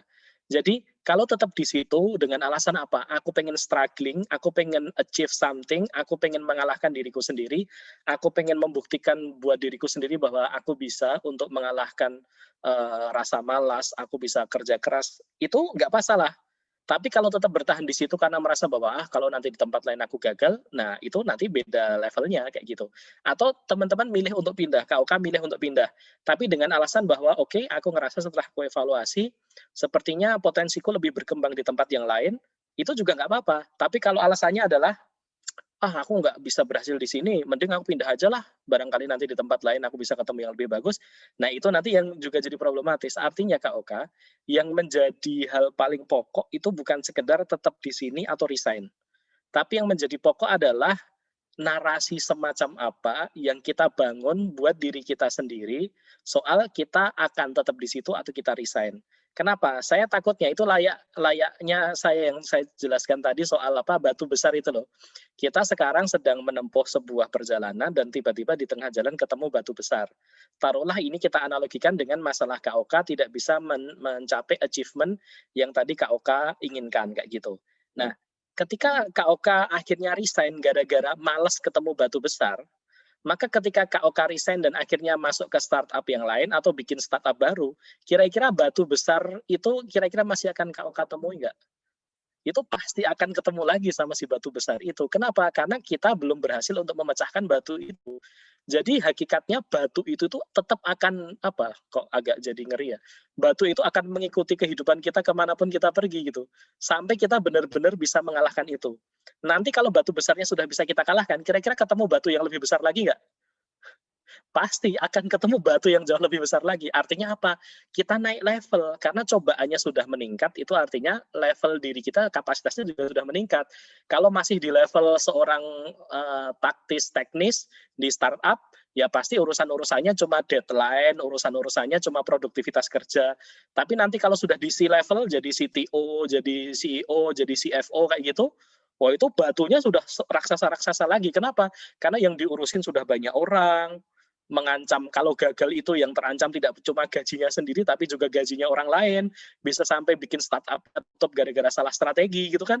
Nah itu adalah level batunya sudah mulai meningkat. Artinya satu hal KOK yang harus dipastikan adalah KOK mau memilih resign itu apakah karena malas ketemu si batu besar itu atau tidak. Karena kalau alasannya karena malas ketemu si batu besar, ya nanti ketika resign pun pasti akan ketemu batu yang lebih besar lagi kayak gitu. Jadi itu yang artinya kita nggak mungkin bisa sukses kalau tidak mengalahkan si batu besar itu.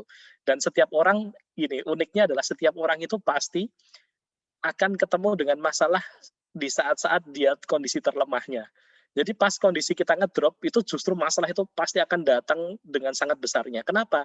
Ya ujian itu datang di saat-saat terlemah kita. Itu justru adalah sebuah challenge yang luar biasa untuk akhirnya kita bisa menguatkan diri. Artinya kalau sudah punya challenge kayak gitu ternyata kita merasa goyah, maka ini adalah fase-fase penting. Yang penting ya kalau bahasanya di beberapa film-film atau novel-novel jagoan, seorang lelaki tidak akan pernah mengkhianati kisahnya sendiri. Wah, itu ibaratnya artinya apa ya, ketika dia sudah memutuskan untuk pengen sesuatu, ya artinya apapun pasti akan dilakukannya untuk mengejar impiannya itu. Terpaksanya dia memang harus berganti jalan, berganti haluan, itu nggak masalah. Yang penting bukan dengan sebuah alasan, barangkali di sana lebih mudah gitu ya. Karena kalau kita punya asumsi barangkali di sana lebih mudah itu seolah-olah ya kayaknya nggak perlu kerja keras deh untuk bisa sukses di situ. Nah pertanyaannya kalau kita sukses tanpa harus bekerja keras, itu cobaan atau anugerah? Itu cobaan atau anugerah? Kita bisa, jadi di tempat yang sebelumnya, kita harus kerja keras untuk mencapai sesuatu nih. Akhirnya kita memilih, barangkali ada jalan lain yang lebih mudah. Nah, ternyata di jalan yang B setelah kita resign, pindah tempat, itu kita nggak perlu ngapa-ngapain, nggak perlu kerja keras, ternyata kita sukses di situ. Pertanyaan saya, itu adalah anugerah atau cobaan? Nah, cara kita menjawab itu anugerah atau cobaan, itu menentukan mindset kita. Jadi, saya nggak akan bilang mana yang lebih benar jawabannya itu cobaan atau anugerah, tapi ya itu nanti akan sangat menentukan. Kalau kita jawab itu anugerah berarti, berarti menurut kita hidup itu yang disebut sukses kayak gimana. Kalau kita menganggap itu cobaan, berarti kita juga punya mindset yang seperti apa. Ya itulah hidup. Kadang-kadang ya kita harus bersiap dengan pilihan-pilihan yang kita ambil kayak gitu. Begitu Kak Oka, yang penting jangan pindah tempat, jangan resign, gara-gara nggak mau ketemu sama si batu besar itu, karena batu besar itu akan ngikutin kemanapun kita berada, kayak gitu. Oke. Kak Oka ada ingin menanggapi atau merespon? Mungkin silahkan Kak Oka.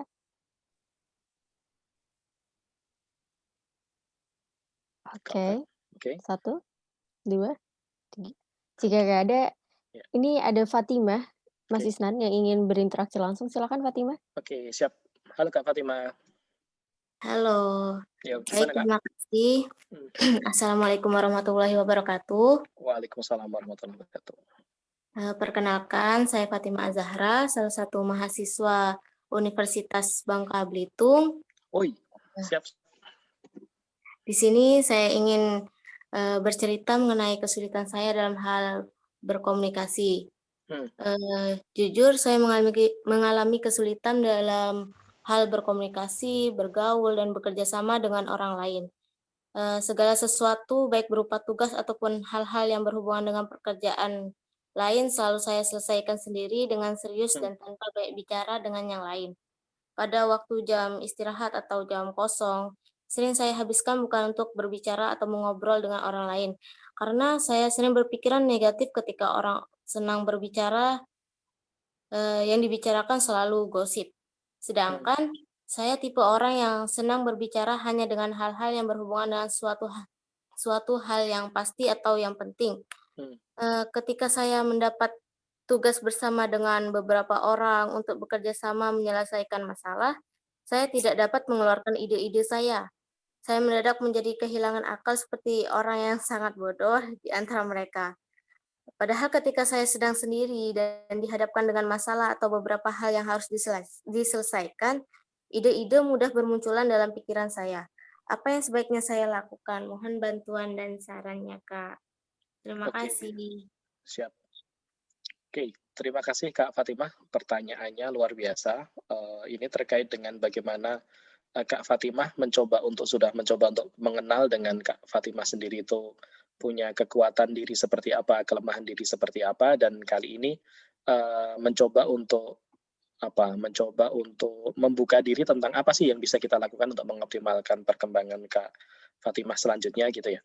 Nah gini Kak Fatimah, nomor 1 yang harus diklarifikasi Kak Fatimah adalah yang penting untuk nanti dibahas adalah keengganan untuk berinteraksi dengan orang-orang di kiri dan kanan kita itu karena pertimbangan produktivitas, artinya kita menjadi tidak produktif ketika tadi terlalu banyak gosip atau terlalu banyak melakukan obrolan-obrolan yang tidak perlu, ataukah karena luka?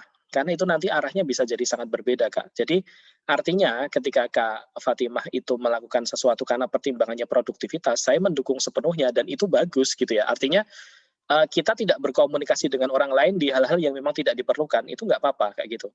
Tetapi kalau ternyata salah satunya adalah bahwa Kak Fatimah merasa kalau Kak Fatimah itu tidak mau berhubungan dengan orang lain karena ada ketakutan-ketakutan yang Kak Fatimah miliki, atau mungkin merasa tidak nyaman ketika tadi berinteraksi dengan orang lain padahal orangnya juga nggak masalah sama kita.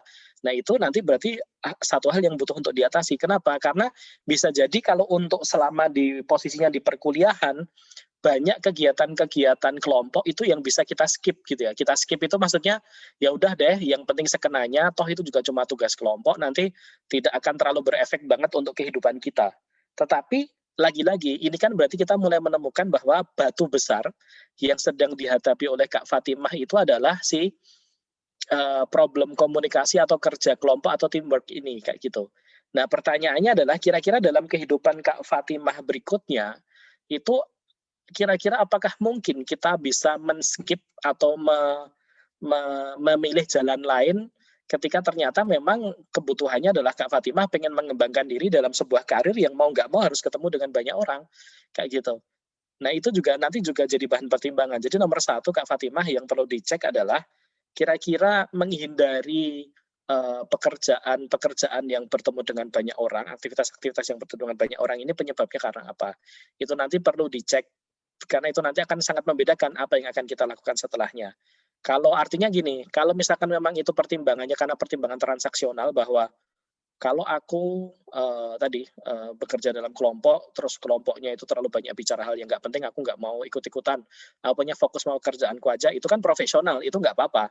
Tetapi kalau ternyata yang sebenarnya profesional harusnya adalah berdiskusi kelompok dan kita tidak lakukan karena satu dan lain hal, berarti di situ ada satu hal yang memang harus kita perbaiki dalam diri kita. Artinya, saya tidak sedang bilang bahwa yang Kak Fatimah yang harus berubah atau teman-temannya yang harus berubah, saya nggak bilang gitu. Dicek dulu kira-kira problem utamanya itu munculnya penyebabnya karena apa. Nomor dua, yang nanti mungkin jadi penting Kak Fatimah adalah ini akan mempertimbangkan ke depan planning Kak Fatimah, ke depan itu pengen jadi apa, karir seperti apa yang Kak Fatimah pengen kembangkan. Kalau Kak Fatimah memang ke depannya bekerja di bidang-bidang yang sangat-sangat penyendiri, misalkan taruhlah ilmuwan di laboratorium kayak gitu, aman. Artinya tidak terlalu cukup bermasalah kalau Kak Fatimah menggunakan model bekerja atau beraktivitas seperti sekarang. Tapi kalau Kak Fatimah itu nantinya ke depan pengen jadi seorang diplomat misalnya, ya mau nggak mau berbicara di depan umum dan berkomunikasi dengan banyak orang itu adalah salah satu hal yang sangat pokok untuk dibahas kayak gitu. Itu berarti harus diatasi. Maka apa yang harus dilakukan juga tergantung karirnya ke depan Kak Fatimah itu mau kemana kayak gitu. Jadi itu yang dibahas utama. Nah, terus strategi teknis untuk mengatasinya gimana? Kalau menurut saya Kak Fatimah salah satunya setiap orang itu harus berkomunikasi. Tapi cara berkomunikasinya gimana nggak pernah ada yang ngatur Kak Fatimah. Kak Fatimah nggak harus jadi orang lain kok yang so asyik terus ngobrol ke sana kemari terus punya banyak teman ceriwis di mana-mana, nggak harus kayak gitu. Yang penting apa saja kebutuhannya disampaikan, orang lain paham dan ketika orang lain berkata sesuatu kita juga paham itu cukup. Artinya untuk berkomunikasi yang baik dengan teman-teman itu nggak harus jadi kayak orang lain. Cukup berkomunikasi sesuai dengan gayanya Kak Fatimah sendiri. Itu strategi teknis nomor satu. Strategi teknis nomor dua, Kak Fatimah, kalau memang dirasakan berat untuk berkomunikasi dengan publik sendirian, maka Kak Fatimah juga kadang-kadang perlu teman yang bisa jadi semacam kayak juru bicaranya Kak Fatimah. Jadi semacam kayak teman yang memang teman dekat yang tahulah Kak Fatimah itu orangnya gimana. Kita bukan bermaksud mengandalkan si orang itu untuk jadi juru bicara kita, bukan. Tapi kita terbiasa untuk membangun bridge, membangun jembatan untuk bisa menjembatani komunikasi kita yang kesulitan ketika kita harus bertemu dengan banyak orang. Itu juga nggak apa-apa. Gitu. Jadi strategi teknisnya bisa jadi yang pertama, berkomunikasi dengan orang lain dengan gaya khasnya Kak Fatimah, nggak perlu jadi orang lain. Yang penting komunikasinya tepat sasaran, bisa saling menerima pesannya. Nomor dua adalah yang buat Kak Fatimah bisa jadi perlu jembatan-jembatan komunikasi. Kadang-kadang media juga bisa dimanfaatkan. Platform apa yang bisa digunakan. Mungkin kalau ketemu langsung segan, mungkin pakai blognya Kak Fatimah atau mungkin pakai postingannya Kak Fatimah di sosial media untuk memperkenalkan diri ke muka publik juga boleh kayak gitu. Yang penting kalau misalkan itu memang batu besar, berarti itu harus dikalahkan. Karena kalau itu nanti tidak dikalahkan, batu besar itu akan ngikutin kita kemanapun kita berada. Prinsip utamanya itu. Begitu Kak Fatimah, terima kasih atas pertanyaannya. Kira-kira bagaimana? Baik Kak, terima kasih. Udah cukup. Ya, sip. Oke. Kak, ini tadi ada sedikit respon dari Mas Oka yang tadi mau menanggapi kasus sebelum ini. Dipersilakan Mas Oka. Oke, halo Mas Oka. Halo, kedengaran nggak? Kedengaran Kak. BTW, saya mohon izin untuk tutup video dulu ya. Ya, boleh. Biar lebih lancar ya internetnya. Lah, kayaknya daripada takutnya koneksinya terbatas. Yuk, silakan Kak. Oke, sebelumnya terima kasih sudah menanggapi yang tadi ya, Mas Isna. Yang aku mau tanyakan di sini gini Mas, kan sebenarnya kemarin aku dapat tawaran tuh terkait lowongan untuk jadi tim leader gitu kan. Tapi dengan banyak pertimbangan aku nggak ngambil tuh. Aku untuk ada goals lain lah ketika high season kemarin di perusahaanku kayak gitu. Nah di sini poin yang saya mau tanyakan, kan aku dari awal di sini dari 1,5 tahun yang lalu itu kan benar-benar ambisius tuh. Nah terkait goal saya. Nah sekarang posisinya itu saya benar-benar ambisi saya itu udah nggak 100% dulu gitu loh. Dengan yang pertama tadi terkait pain, kemudian tekanan sana sini yang saya juga itu memang kewajiban dalam artian pasti aku bakal jalani terus gitu loh. Tapi di sisi lain tanya nih gimana untuk membangkitkan untuk ambisi itu lagi karena memang ini kemarin dilanjutin kontraknya lagi gitu loh. Tapi di sisi lain aku bilang sama leaderku kemarin aku lanjut kayak mau nggak mau dalam artian ya nggak ambis dulu kayak gitu loh Mas. Mungkin bisa saran terkait gimana meningkatkan ambisinya lagi kayak gitu Mas. Terima kasih. Siap Kak. Jadi salah satunya yang mungkin menjadi penting untuk teman-teman, terutama misalkan model kayak kondisinya mirip yang disampaikan Kak Oka tadi adalah kita harus memahami bahwa menyesuaikan target atau penyesuaian target itu adalah sebuah keniscayaan. Kita nggak mungkin selamanya, misalkan kalau kita bahas di Peta Kehidupan tadi kan salah satu platformnya namanya life mapping gitu ya, kan bikin semacam kayak peta kehidupan kayak gitu. Itu bukan berarti ketika sekali disusun berarti harga matinya seperti itu terus tidak akan ada perubahan atau inovasi kayak gitu. Artinya adjustment atau penyesuaian itu keniscayaan. Dan ini bukan berarti adjustment itu artinya menyerah dengan ambisinya. Tapi adjustment itu adalah sikap realistis kita ketika kita berhadapan dengan pilihan-pilihan hidup yang ternyata bikin kita harus menyesuaikan jalan yang kita tempuh untuk tetap sama-sama sampai ke tujuan kita. Jadi kalau tadi Kak Oka bilang bahwa salah satunya adalah bagaimana cara untuk memunculkan ambisinya Kak Oka. Jadi setiap cita-cita, setiap goals itu Kak Oka, itu ada yang sifatnya pokok dan ada yang sifatnya cabang. Ada yang sifatnya itu adalah main goals dan ada yang sifatnya itu sub goals. Nah, jadi kalau dalam hal ini, kasus seperti ini Kak Oka, salah satunya Kak Oka harus benar-benar fokus sebenarnya substansi dari goals-nya Kak Oka itu apa. Ini yang kita sebut dengan main goals.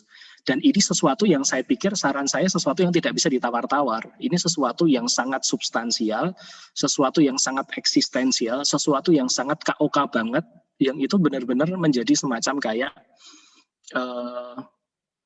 puncak perenungannya Kak Oka gitu. Sebenarnya apa sih yang kamu cari ketika sign kontrak yang ini kayak gitu. Nah itu sebuah substansi.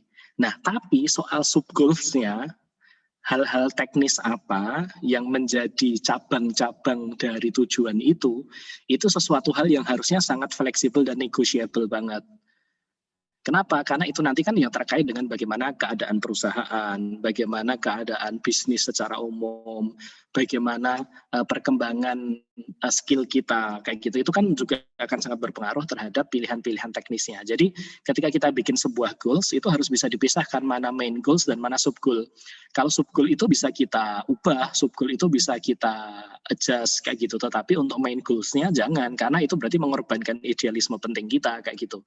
Jadi salah satu prinsip utamanya adalah pupuk baik-baik main goals-nya, pupuk baik-baik substansi tujuannya, tetapi bersikap fleksibel lah terhadap sub goals-nya. Jadi kadang-kadang kita itu seolah merasa bahwa setiap goals kita itu adalah substansi. Jadi semuanya harus dimati-matian diperjuangkan, sementara kondisinya nggak memungkinkan. Itu nanti kita jadi kaku kalau kayak gitu. Kita menjadi cepat patah semangat, kita menjadi cepat patah arang, kita terus akhirnya nggak bisa ngapa-ngapain karena merasa aku sudah gagal sepenuhnya. Padahal bisa jadi yang gagal itu cuma sub goals-nya, belum tentu semuanya gagal, tapi sub goals-nya doang yang gagal. Kayak kita pokoknya aku pengen kuliah 4 tahun lulus cum laude. Itu kan kadang-kadang tujuan kuliahnya cuma gitu doang ya. Tapi begitu dilihat substansinya, saya lulus 5 tahun misalkan. Tapi ternyata saya dapat pengalaman akademik, pengalaman research, habis itu research, terus habis itu sama ada misalnya ada beberapa teman-teman yang terus sampai ada semacam kuliah pertukaran pelajar dengan di luar negeri tambah setahun nggak masalah, itu kan berarti substansi goals-nya tetap tercapai, tapi substansi main goals-nya tercapai, tapi sub goal-nya nggak tercapai, dan itu nggak apa-apa, itu adjustment namanya. Nah, KOK dalam hal ini juga perlu kayak gitu. Jadi yang ditetapkan dalam sebuah ambisi itu ada yang sifatnya main goals yang non-negotiable gitu, yang ini akan bikin kita kalau kita nanti mungkin merasa bahwa ini nggak bisa serius dilakukan di sini, kita akan resign, itu kalau main goals-nya diganggu. Dan ini benar-benar sesuatu yang harusnya dinegosiasikan sama leader sejak awal kayak gitu, karena kita punya goals, main goal-nya apa. Nah, tapi kalau untuk urusan sub goals, ya itu kita harusnya sangat fleksibel dan harus siap dengan perubahan-perubahan yang dialami kayak gitu. Nah, salah satunya kalau KOK mau aktivitas-aktivitas kita di ppkehidupan.id, biasanya salah satu yang sama teman-teman upgrading.id ini juga salah satunya akan bicara tentang life mapping ini ke depan kayak gitu. Jadi salah satunya tadi untuk bisa memisahkan mana yang kita sebut dengan main goals dan sub goal-nya kayak gitu. Semoga bisa menjawab KOK. Oke, kata KOK. Insight ini menarik, Mas Isnan. Nanti akan dikulik kembali. Siap. Terima kasih, Mas Isnan. Oke, lanjut ke pertanyaan selanjutnya. Ini ada kasus dari Mbak Fajrina. Oh, bukan, Mbak Siti dari Garut, yang Mas. di atasnya ya. Oh ya, oke ya, Kak Siti ya. Silakan. Katanya, kata Mbak Siti nih, kegelisahan-kegelisahan yang tadi dipaparkan Mas Isnan itu semuanya relate ke kehidupan Kak Siti. Apalagi sekarang Kak Siti ini fresh graduate. Nah, jadi Kak Siti menjadi harapan dari keluarga karena dari 4 bersaudara, Kak Siti ini anak terakhir yang Allah kasih kesempatan untuk bisa kuliah, gitu katanya. Namun, Kak Siti bilang dia merasa banyak kegelisahan yang nggak ada arahan dari keluarga. Misalkan seperti Kak Siti bingung harus kemana dan jadi apa, belum ada gambaran untuk melanjutkan seperti untuk seperti siapa untuk seperti siapa gitu, belum melanjutkan seperti siapa. Lalu keluarga sepenuhnya memberikan kepercayaan kepada Mbak Siti ini untuk jadi apapun, mau kemana pun. Namun, justru dengan keadaan seperti itu menjadi beban dan ketakutan tersendiri untuk Mbak Siti. Nanti apalagi kalau berada di titik terendah. Yang jadi pertanyaan Mbak Siti adalah, Mbak Siti ini sebagai perempuan bagaimana sih harus melangkah gitu? Karena perasaan takut nanti membuat kecewa keluarga masih sering muncul, bahkan sekarang makin besar. Sok monggo Mas Isnan. Siap. Begini Kak Siti, kalau kita bicara soal bagaimana ketika kita tidak diberikan arahan khusus dan itu membuat kita jadi merasa bahwa apapun yang kita lakukan jadi tanggung jawabnya terlampau besar, kita takut kalau sudah diberikan kepercayaan yang sebegitu besar akhirnya kita nggak bisa memenuhi kepercayaan itu begitu. Nah, lagi-lagi hukum nomor satunya adalah seputar mana hal yang bisa kita kendalikan dan mana yang tidak bisa kita kendalikan. Itu hal pokok kayak gitu. Jadi hal pokok yang menjadi penting untuk nanti disampaikan adalah mana yang bisa kita kendalikan dan mana yang tidak bisa kita kendalikan kayak gitu. Nah, itu hal yang pertama.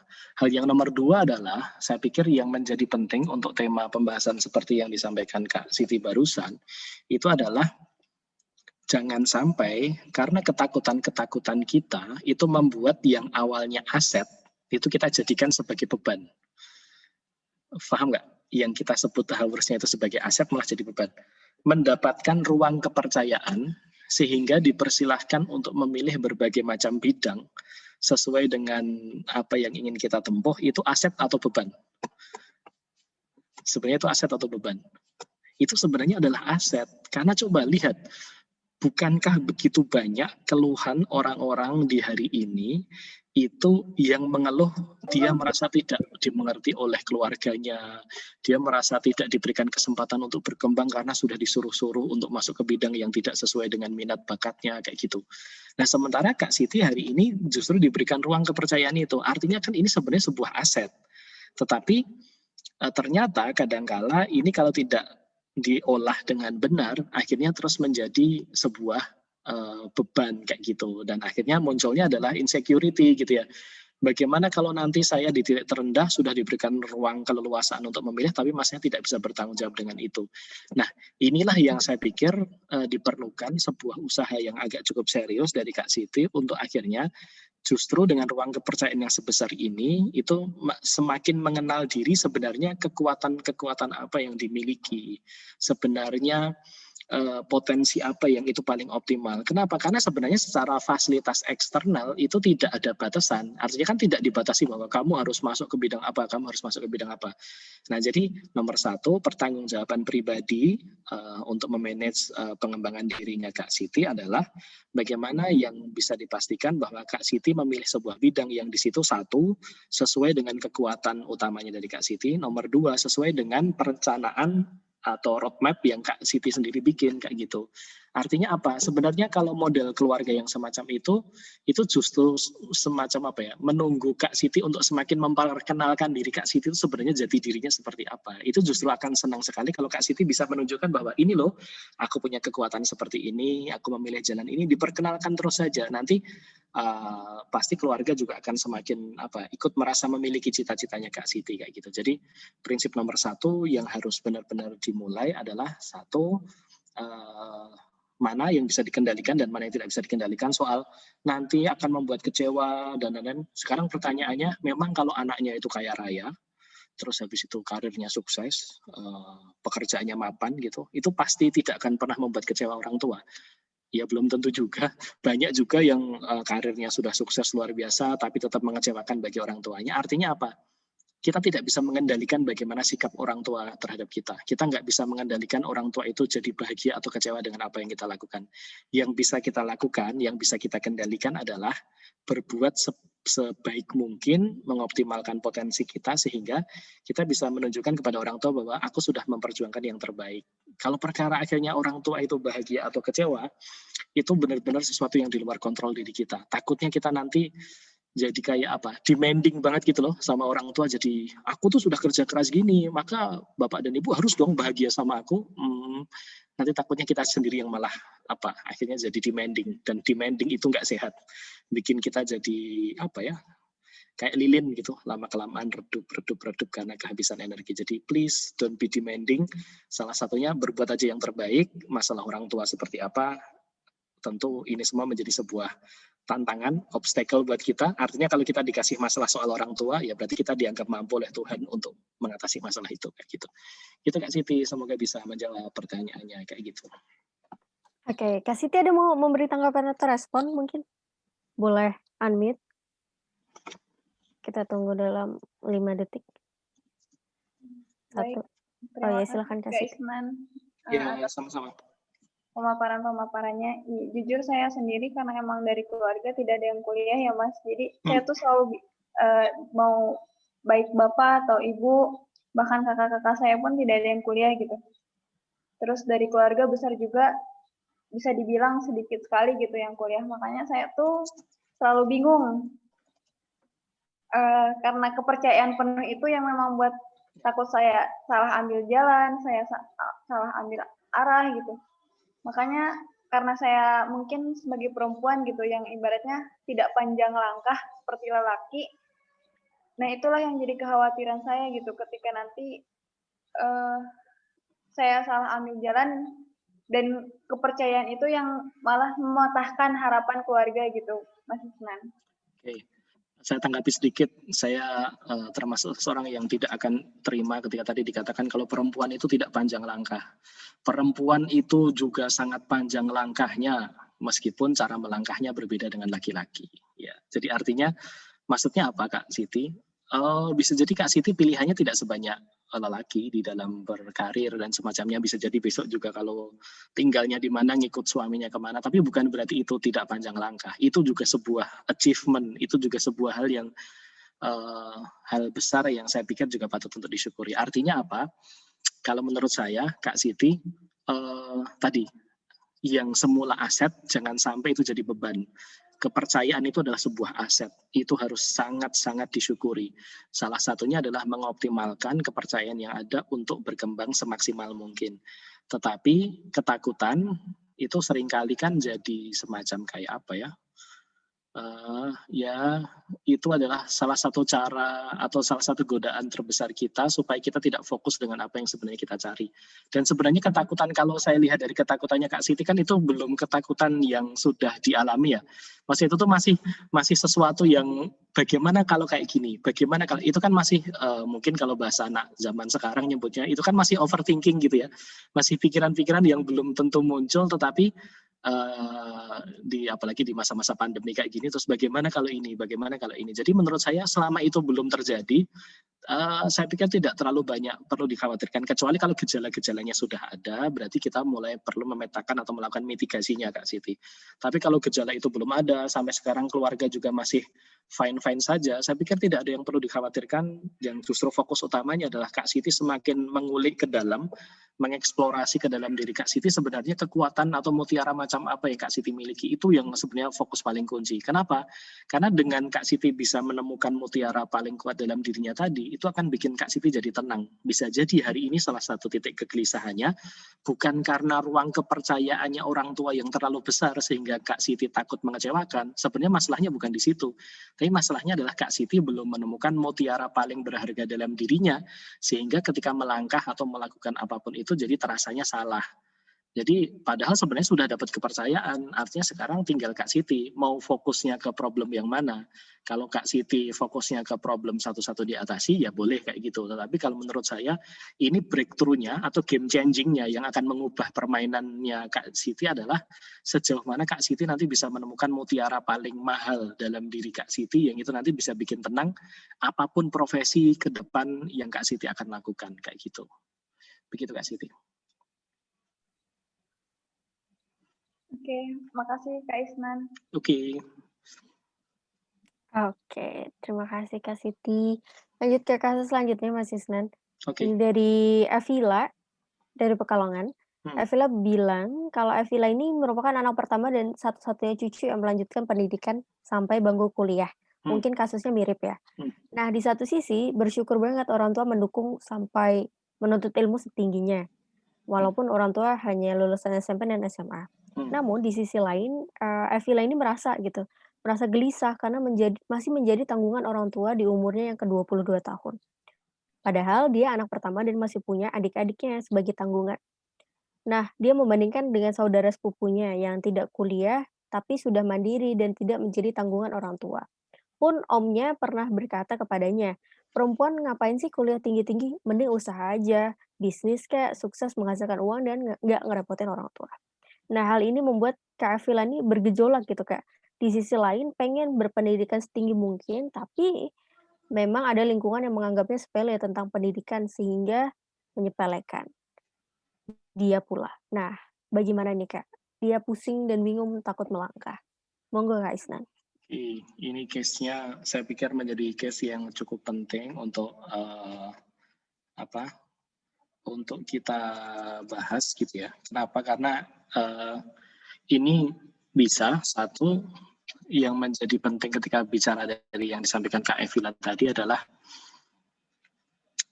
Kak Evila mulai merasa kesulitan untuk mengkonfirmasi mana yang sebenarnya itu adalah bagian dari pikiran-pikirannya, mana yang itu menjadi pikiran-pikiran orang di kiri dan kanannya. Lagi-lagi hukum yang digunakan adalah mana hal yang bisa kita kendalikan dan mana yang tidak bisa kita kendalikan. Kak Evila, kebayang nggak kalau Kak Evila misalkan sukses di kampus, kuliah tinggi, IPK-nya bagus, jadi mahasiswa berprestasi, tapi juga setelah lulus terus nanti habis itu terus diterima pekerjaan yang bonafit. Kira-kira masih ada yang berkomentar negatif atau berkomentar miring nggak? Ya tetap.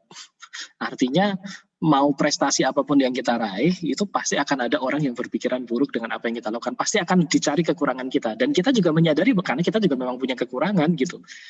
Artinya apa Kak Evila? Kalau kita menuruti apa yang dikatakan orang lain, itu nggak akan pernah selesai. Orang lain selalu akan bisa menemukan kelemahan diri kita.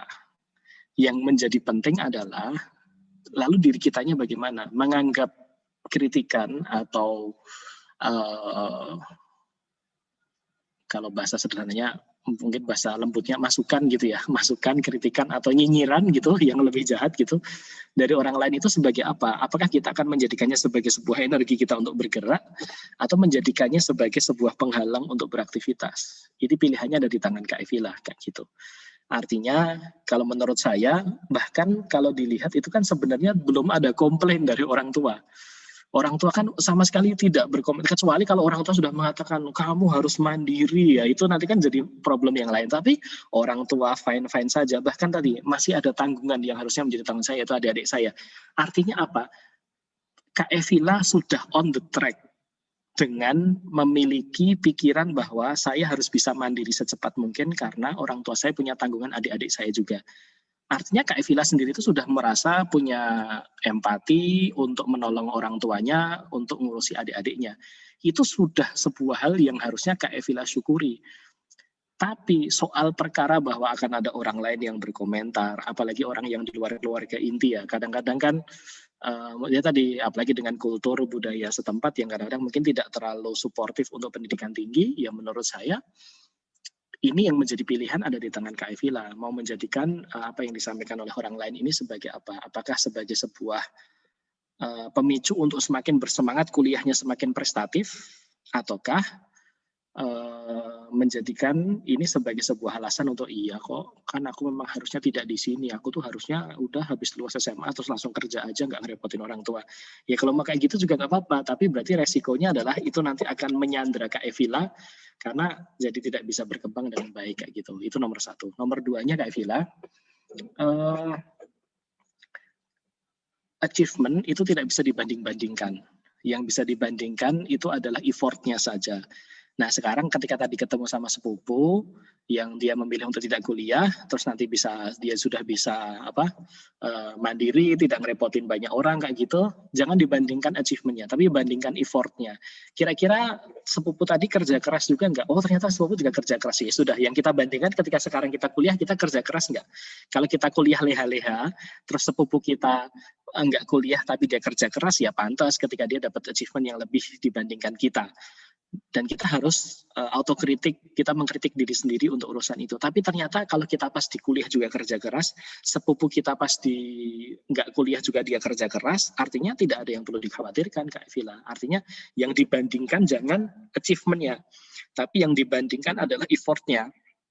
Itu lebih ramah untuk diri kita sendiri. Jadi bukan berarti enemy is myself itu terus jadi kejam sama dirinya sendiri ya, terus jadi apa-apa disalahkan, jangan juga kayak gitu. Tapi salah satunya adalah kita bisa secara objektif menilai, kita boleh merasa sedih dengan achievement orang lain, itu kalau setelah kita evaluasi ternyata kita memang effortless, kita memang tidak bekerja keras apa-apa, kita tidak berusaha apa-apa, ya kita patut sedih dan harusnya mengevaluasi diri. Tapi kalau kita sudah bekerja keras juga, tapi achievement-nya beda, ya jangan dibandingkan seperti itu, karena itu akan bikin kita jadi semacam kayak merusak prestasi-prestasi yang sudah kita raih selama ini. Kita jadi kayak menyesali itu, dan itu energinya akan menghirup atau menghabiskan energi Kak Evila banyak sekali kayak gitu. Jadi jangan dibandingkan achievement-nya, bandingin effort-nya. Kita objektif lihat effort-nya kayak gimana. Kayak gitu. Begitu. Oke, Kak Evila mungkin mau ada tanggapan, menanggapi atau memberi respon? Boleh, kalau ada tanggapan. Silakan Kak Evila. Kita tunggu sampai 5 detik. 1, 2, 3, 4, 5. Oke, kata Kak Evila cukup dan terima kasih. Oke. Ini pertanyaan terakhir mungkin Mas Isnan ya. Siap. Untuk kasus terakhir dari Fajrina. Fajrina ini merupakan fresh graduate yang masih jadi job seeker untuk hampir setengah tahun. Dari awalnya semangat apply lamaran kemana-mana, yang ideal, sampai yang bukan minat awalnya, semuanya dicoba. Dari yang awalnya mencoba produktif di waktu luang, sampai sekarang sudah nggak tahu mau ngapain lagi. Hampir 90% lamarannya nggak ada feedback, alias berhenti di berkas CV saja. Nah, Mbak Fajrin ini sudah ikut webinar membuat CV, minta pendapat orang-orang lain, kemudian melihat CV teman-temannya juga yang udah kerja. Sudah sering juga merevisi NAMI, tapi tetap saja tidak ada panggilan gitu. Nah, Mbak Fajrin ini bingung, tidak tahu apa yang sebenarnya salah dan harus ngapain lagi gitu. Di satu sisi, mungkin Mbak Fajrin sadar gitu, ada hal baik yang sedang disiapkan kepadanya. Tapi di sisi lain dia masih merasa tertekan gitu, karena merasa harus segera mendapatkan kerja supaya dapat meringankan beban keluarga. Mohon sarannya Mas Isnan. Oke, siap. Terima kasih atas kepercayaan menyampaikan kisahnya. Kak Fajrina tadi ya namanya, Kak Fajrina. Oke, Kak Fajrina. Jadi begini Kak Fajrina, salah satunya kita juga harus sangat paham dengan suasana kita selama di pandemi ini, gitu ya. Berarti suasana di pandemi itu nggak sehat untuk semuanya, untuk bisnis nggak sehat, untuk pengembangan pribadi juga nggak sehat, bikin well-being itu menjadi salah satu hal yang sangat mewah dan sangat mahal hari ini untuk bisa tetap berbahagia beraktivitas. Artinya ketika tadi Kak Fajrina bilang 6,5 tahun ini, sudah hampir setengah tahun ini menjadi seorang job seeker, suasananya memang tidak terlalu menyenangkan untuk job seeking di fase-fase 6 bulan ini. Kenapa? Karena banyak perusahaan-perusahaan juga kalau yang dalam konteks job seekernya di perusahaan itu juga berhati-hati untuk mengambil keputusan, apalagi meng-hire seseorang, itu kan hitungannya jadi besar banget. Jadi banyak moratorium atau penundaan untuk mengambil orang di fase-fase ini. Itu yang harus kita pahami untuk konteks besarnya, kayak gitu. Bahkan kemarin sampai beberapa teman saya itu sedih gara-gara JKT48 nggak jadi rekrut member baru gitu ya.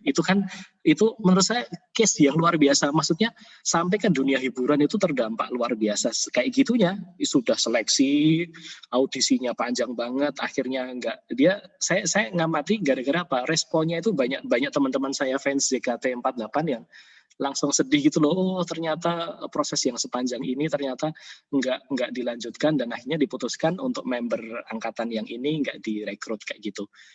Artinya saya cuma ingin bilang ke Kak Fajrina, dunia sedang tidak baik-baik saja hari ini Kak Fajrina. Artinya ketika Kak Fajrina merasa itu, Kak Fajrina tidak sendiri. Banyak orang yang juga punya masalah yang sama dan jangan sampai menghakimi diri terlalu berlebihan karena itu juga nggak akan sehat buat diri kita juga kayak gitu. Itu nomor satu prinsip utamanya. Dunia sedang tidak baik-baik saja dan yang sedang merasakan ini bukan cuma Kak Fajrina, banyak orang yang merasakan ini. Artinya yuk mari kita bangun lagi apa yang sebenarnya Kak Fajrina cari. Itu nomor satu. Nomor dua Kak Fajrina, saya suka dengan kalimat bahwa mungkin ada sesuatu hal baik yang sedang disiapkan untuk saya. Oh, itu harus dielaborasi, itu harus dikuatkan, itu harus benar-benar dikulik-kulik lagi.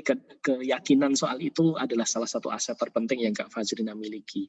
Salah satunya adalah dengan model nomor 1, reguler untuk apply job seeker, lanjutkan. Dengan perbaikan CV terus-menerus, tidak usah bosan-bosan lakukan, itu saran saya gitu ya. Tapi juga dibuka ruang-ruang kemungkinan, fokus utamanya kemana sih? Kan fokus utamanya ke Kak Fajrina, kalau kita lihat main goals ya, itu adalah untuk tidak menjadi beban bagi keluarga, atau bahkan kalau bisa, sebisa mungkin bisa membantu keuangannya keluarga. Fokus ke sana, main goal-nya itu. Tapi jangan ditutup dengan satu buah pipa, bernama satu-satunya jalan keluar adalah dengan apply ke pekerjaan ke perusahaan.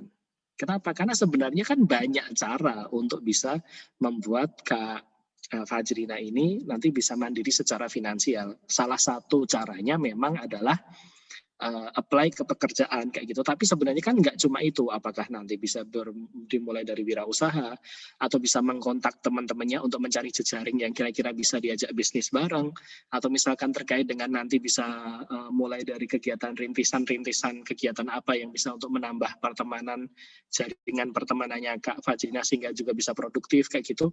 Itu banyak sekali. Yang penting apa? Yang penting adalah 24 jamnya itu memang harus dihabiskan untuk sesuatu hal yang bermanfaat. Jadi resikonya ketika di fase job seeker, terus yang kedua di masa pandemi itu adalah kita memang jadi rawan untuk menghabiskan waktu untuk sesuatu hal yang nggak penting-penting amat.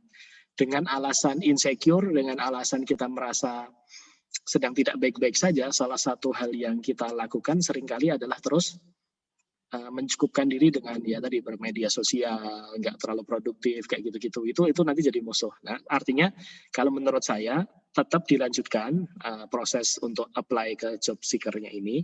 Tapi yang kedua, mulailah langkah-langkah yang lebih real untuk bisa mengatasi produktivitas dalam beraktivitasnya tetap bisa produktif di masa-masa pandemi ini, tetap bisa melakukan sesuatu yang meningkatkan skill mungkin, menambah jejaring mungkin, atau membuka peluang-peluang untuk bisa memberikan solusi secara finansial untuk Kak Fajrina ke depan kayak gitu. Tapi tadi pipanya jangan cuma ditutup bahwa saya hanya akan bisa mandiri secara finansial kalau saya sudah bekerja di sebuah perusahaan. Kalau itu nanti pipanya berarti cuma tinggal pipa tunggal. Kalau pipanya tertutup kita terus merasa gagal sepenuhnya. Padahal kan nggak kayak gitu juga kayak gitu. Tapi fokus utamanya adalah tadi coba temukan aktivitas-aktivitas apa yang bisa bikin Kak Fajrina waktunya bermanfaat untuk hal yang positif. Satu. Nomor dua, menambah jejaring itu wajib banget. Coba cek kontak HP-nya Kak Fajrina itu isinya berapa orang yang di save. Rata-rata millennials dari ini paling nggak nyampe 1.500-800-an. Rata-rata berapa? Kontak HP-nya teman-teman berapa? Saya ketika lulus S1 kontak HP-nya 2.500. Hari ini sekitar berapa? 7 ribuan. Saya pamerin ke teman-teman. Tujuannya buat apa? Jadi ngontak nomor HP itu nge-save nomor HP seseorang itu salah satu bukti keseriusan kita ingin kenal sama seseorang. Kenapa? Karena di situ saya sering tiba-tiba kontak japri dia. Jadi tanpa kita butuh kita kontak dia. Jadi nggak cuma kontak seseorang kalau pas kita butuh. Nah berjejaring ini salah satu hal wajib dimiliki ketika seseorang di fresh graduate karena kita nggak tahu rezeki kita datangnya dari mana. Serius, saya harus bilang ini. Kita nggak tahu rezeki kita datangnya dari mana. Kayak gitu. Jadi salah satunya menambah jejaring, yang penting tetap beraktivitas produktif, bisa nolongin banyak orang itu lebih bagus lagi. Nah nanti di situ akan muncul keajaiban-keajaiban yang datang setelah itu kayak gitu. Syaratnya apa? 24 jamnya tolong pastikan untuk sesuatu yang berguna. Karena kalau 24 jam kita itu keruh, 24 jam kita itu nggak serius untuk pengembangan diri, ya jangan kaget. Kita ya akan tersandra terus di hari-hari yang tidak menyenangkan seperti ini. Nggak bisa kemana-mana, lihat sosial media insecure karena melihat postingan teman-teman kita, gitu-gitu terus kan gitu. Jadi mari kita akhiri penderitaan ini. Kayak gitu. Oke. Begitu.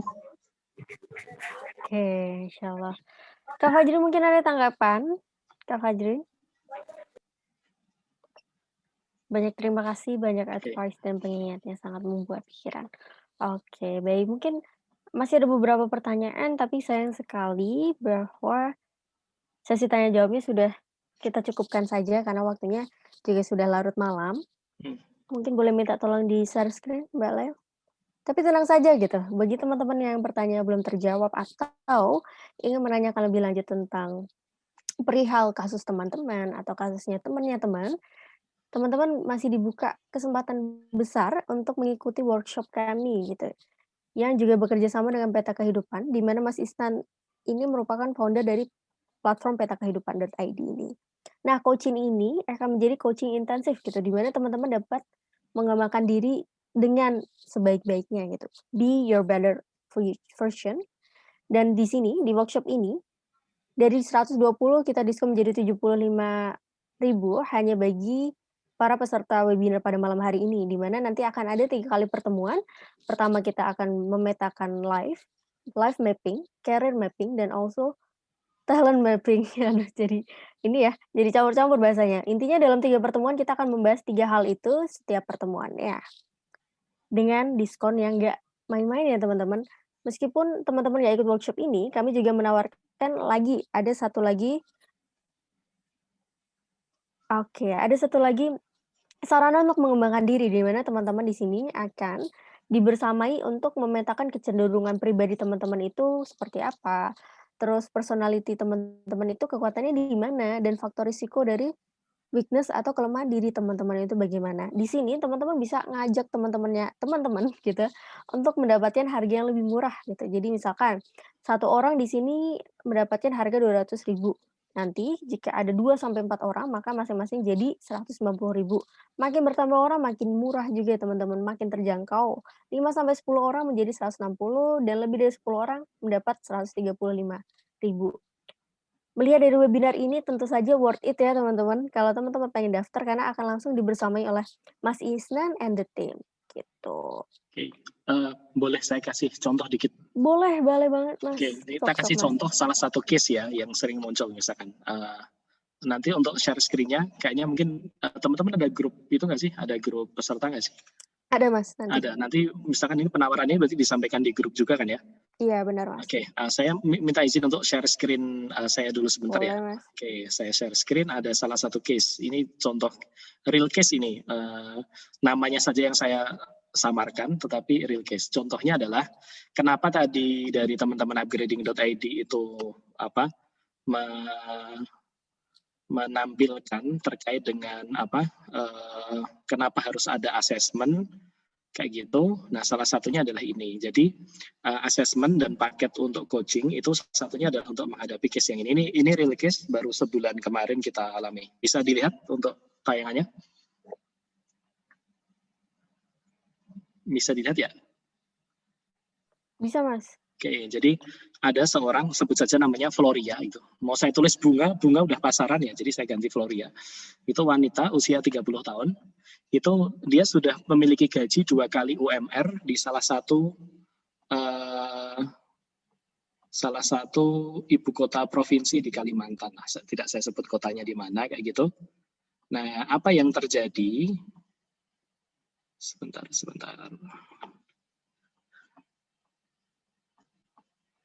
Oke, sorry. Nah, apa yang terjadi? Si Floria ini mengatakan bahwa merasa sulit sekali untuk bahagia, merasa bahwa apa yang dijalani itu tidak bermakna, padahal di sisi lain banyak orang yang memuji prestasi dan berterima kasih padanya. Nah, jadi posisinya sama, dia dari sesi webinar, kayak teman-teman di sesi upgrading.id kali ini, terus habis itu terus ketemu dengan kami, habis itu terus konsultasi. Nah, akhirnya kan kita tawarkan paket yang coaching sama asesmen tadi kayak gitu. Nah, setelah kita assess, ini saya kasih tunjuk juga contoh hasilnya seperti apa. Nah, ini adalah salah satu contoh output dari asesmen yang kita lakukan. Nah, nanti teman-teman ketika ikut asesmen, ikut yang Passion Exploration Advance, tesnya tadi, psikotesnya tadi juga akan dapatkan kayak gini. Nah, jadi ketika si Floria tadi ketika dites, itu dia ketahuan dia punya beberapa kekuatan utama.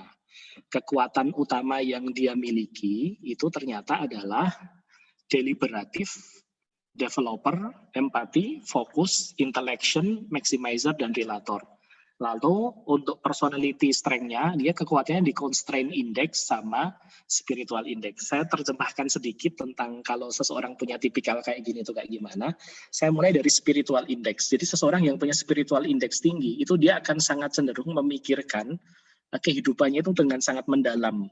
Ditambah dukungan kekuatan yang dia miliki itu di skor di sini, skornya sangat tinggi di sisi empati sama deliberatif. Jadi berhati-hati banget ketika dia akan mengambil keputusan karena dia akan memikirkan bagaimana sikap orang-orang di sekitarnya ketika dia akan mengambil keputusan.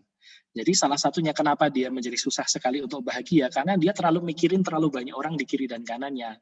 Habis itu constraint index-nya tinggi. Constraint index tinggi itu artinya apa?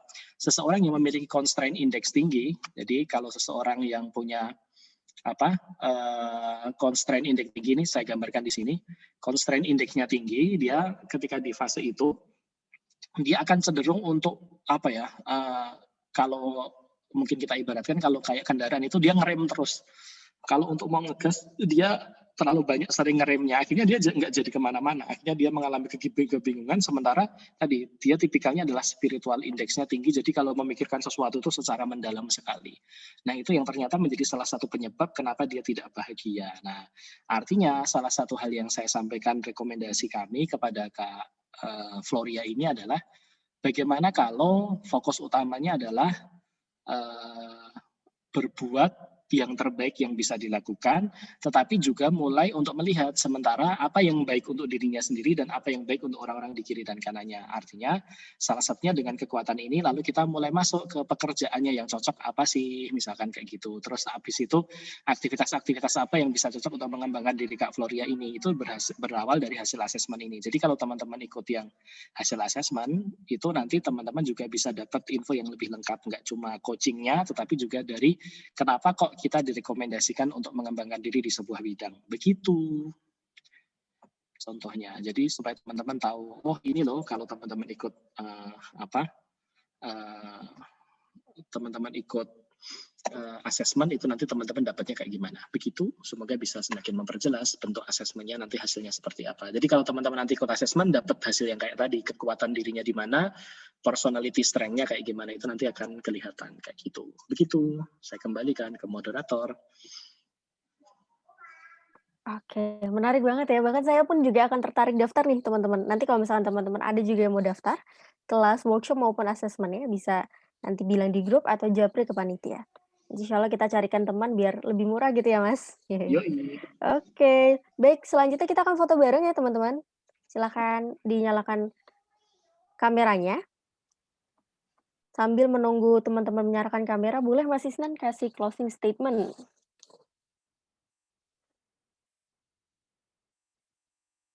Oke, terima kasih. Salah satu hal ketika kita bicara soal pengembangan diri adalah kita harus punya prinsip semacam kayak orang yang akan memanah. Jadi memanah itu seperti apa? Memanah itu kan kita mundur sejenak ya. Jadi kita tarik mundur sejenak, tetapi untuk melesat yang lebih jauh lagi. Jadi ada kalanya mungkin teman-teman ketika akan mengambil sebuah keputusan penting itu memang harus memiliki jeda sejenak, berpikir ulang, mengevaluasi banyak hal dari kehidupannya, dan itu mungkin menurut orang lain kalau dilihat capaiannya, ngapain sih kamu terlalu ribet mikirin itu gitu.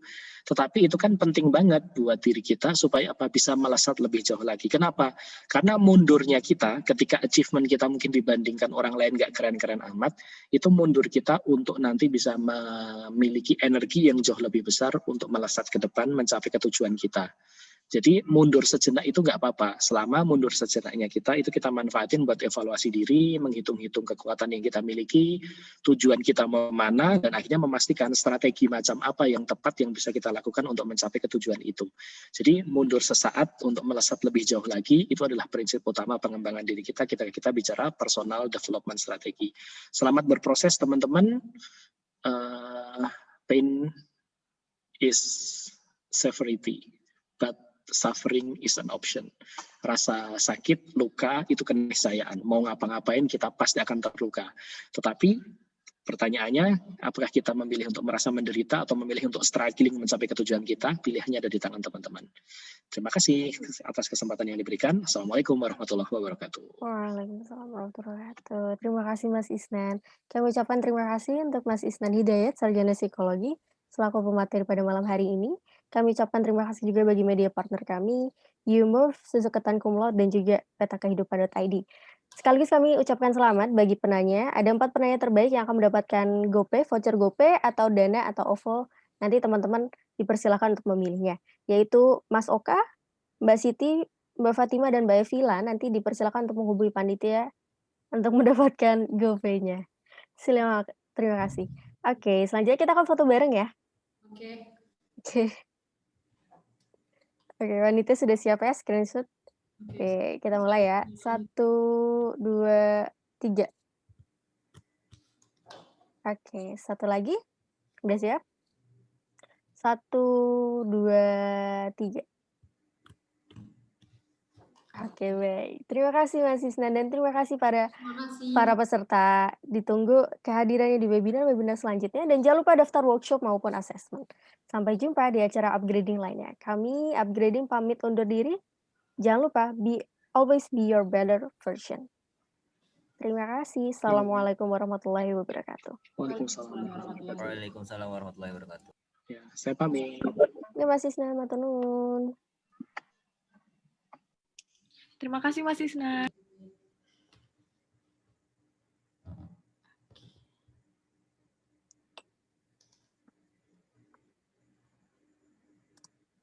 Oke. Sama-sama. Lucu kali. Ya salam buat adiknya ya Mbak Yahya. Oh, ikut webinar adiknya. Keren sekali. Ya Mbak. Ya Mbak, tadi ngerecokin. Sampai gelut ya itu ya tadi. Lucu banget. Halo. Itu Dek, dadah. Dadah. Istirahat adik, Indah jam 9:30. Aduh.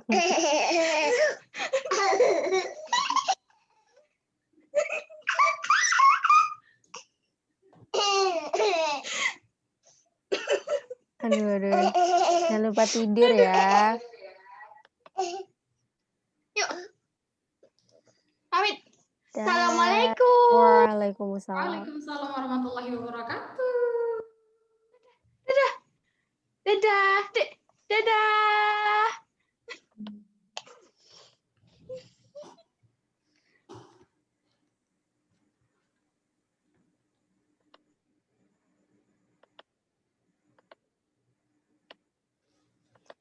Alright. Nih aku removein semua. Iya, belum. Kita tunggu beberapa.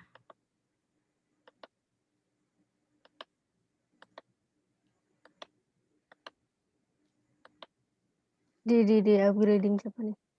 Oh, YouTube. Am, kamu udah bisa join lagi belum, Am? Assalamualaikum. Waalaikumsalam. Hai. Ini Vina udah keluar, nggak apa-apa deh.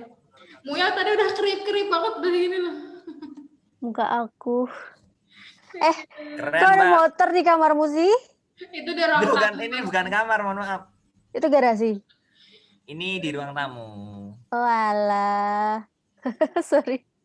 Vina Kok ada barusan motor? live, kita undang lagi apa cukupkan aja kita? Udah cukupin aja, ini kayak say hi, bye-bye. Yusuf, selamat ya buat gelar barunya. Hari ini hari pertama kerja ya? Benar. Tuh kan. Habis update dia. 5 Desember 2020, Ci. Langsung bikin story. Gemes banget ya. Selamat. Terima kasih buat teman-teman. Selamat istirahat. Makasih banyak, Mui. Love you too, Ham. Dadah. Assalamualaikum semua. Assalamualaikum. Waalaikumsalam. Nanti evaluasi nanti ya. Yuk. Nanti. Ya.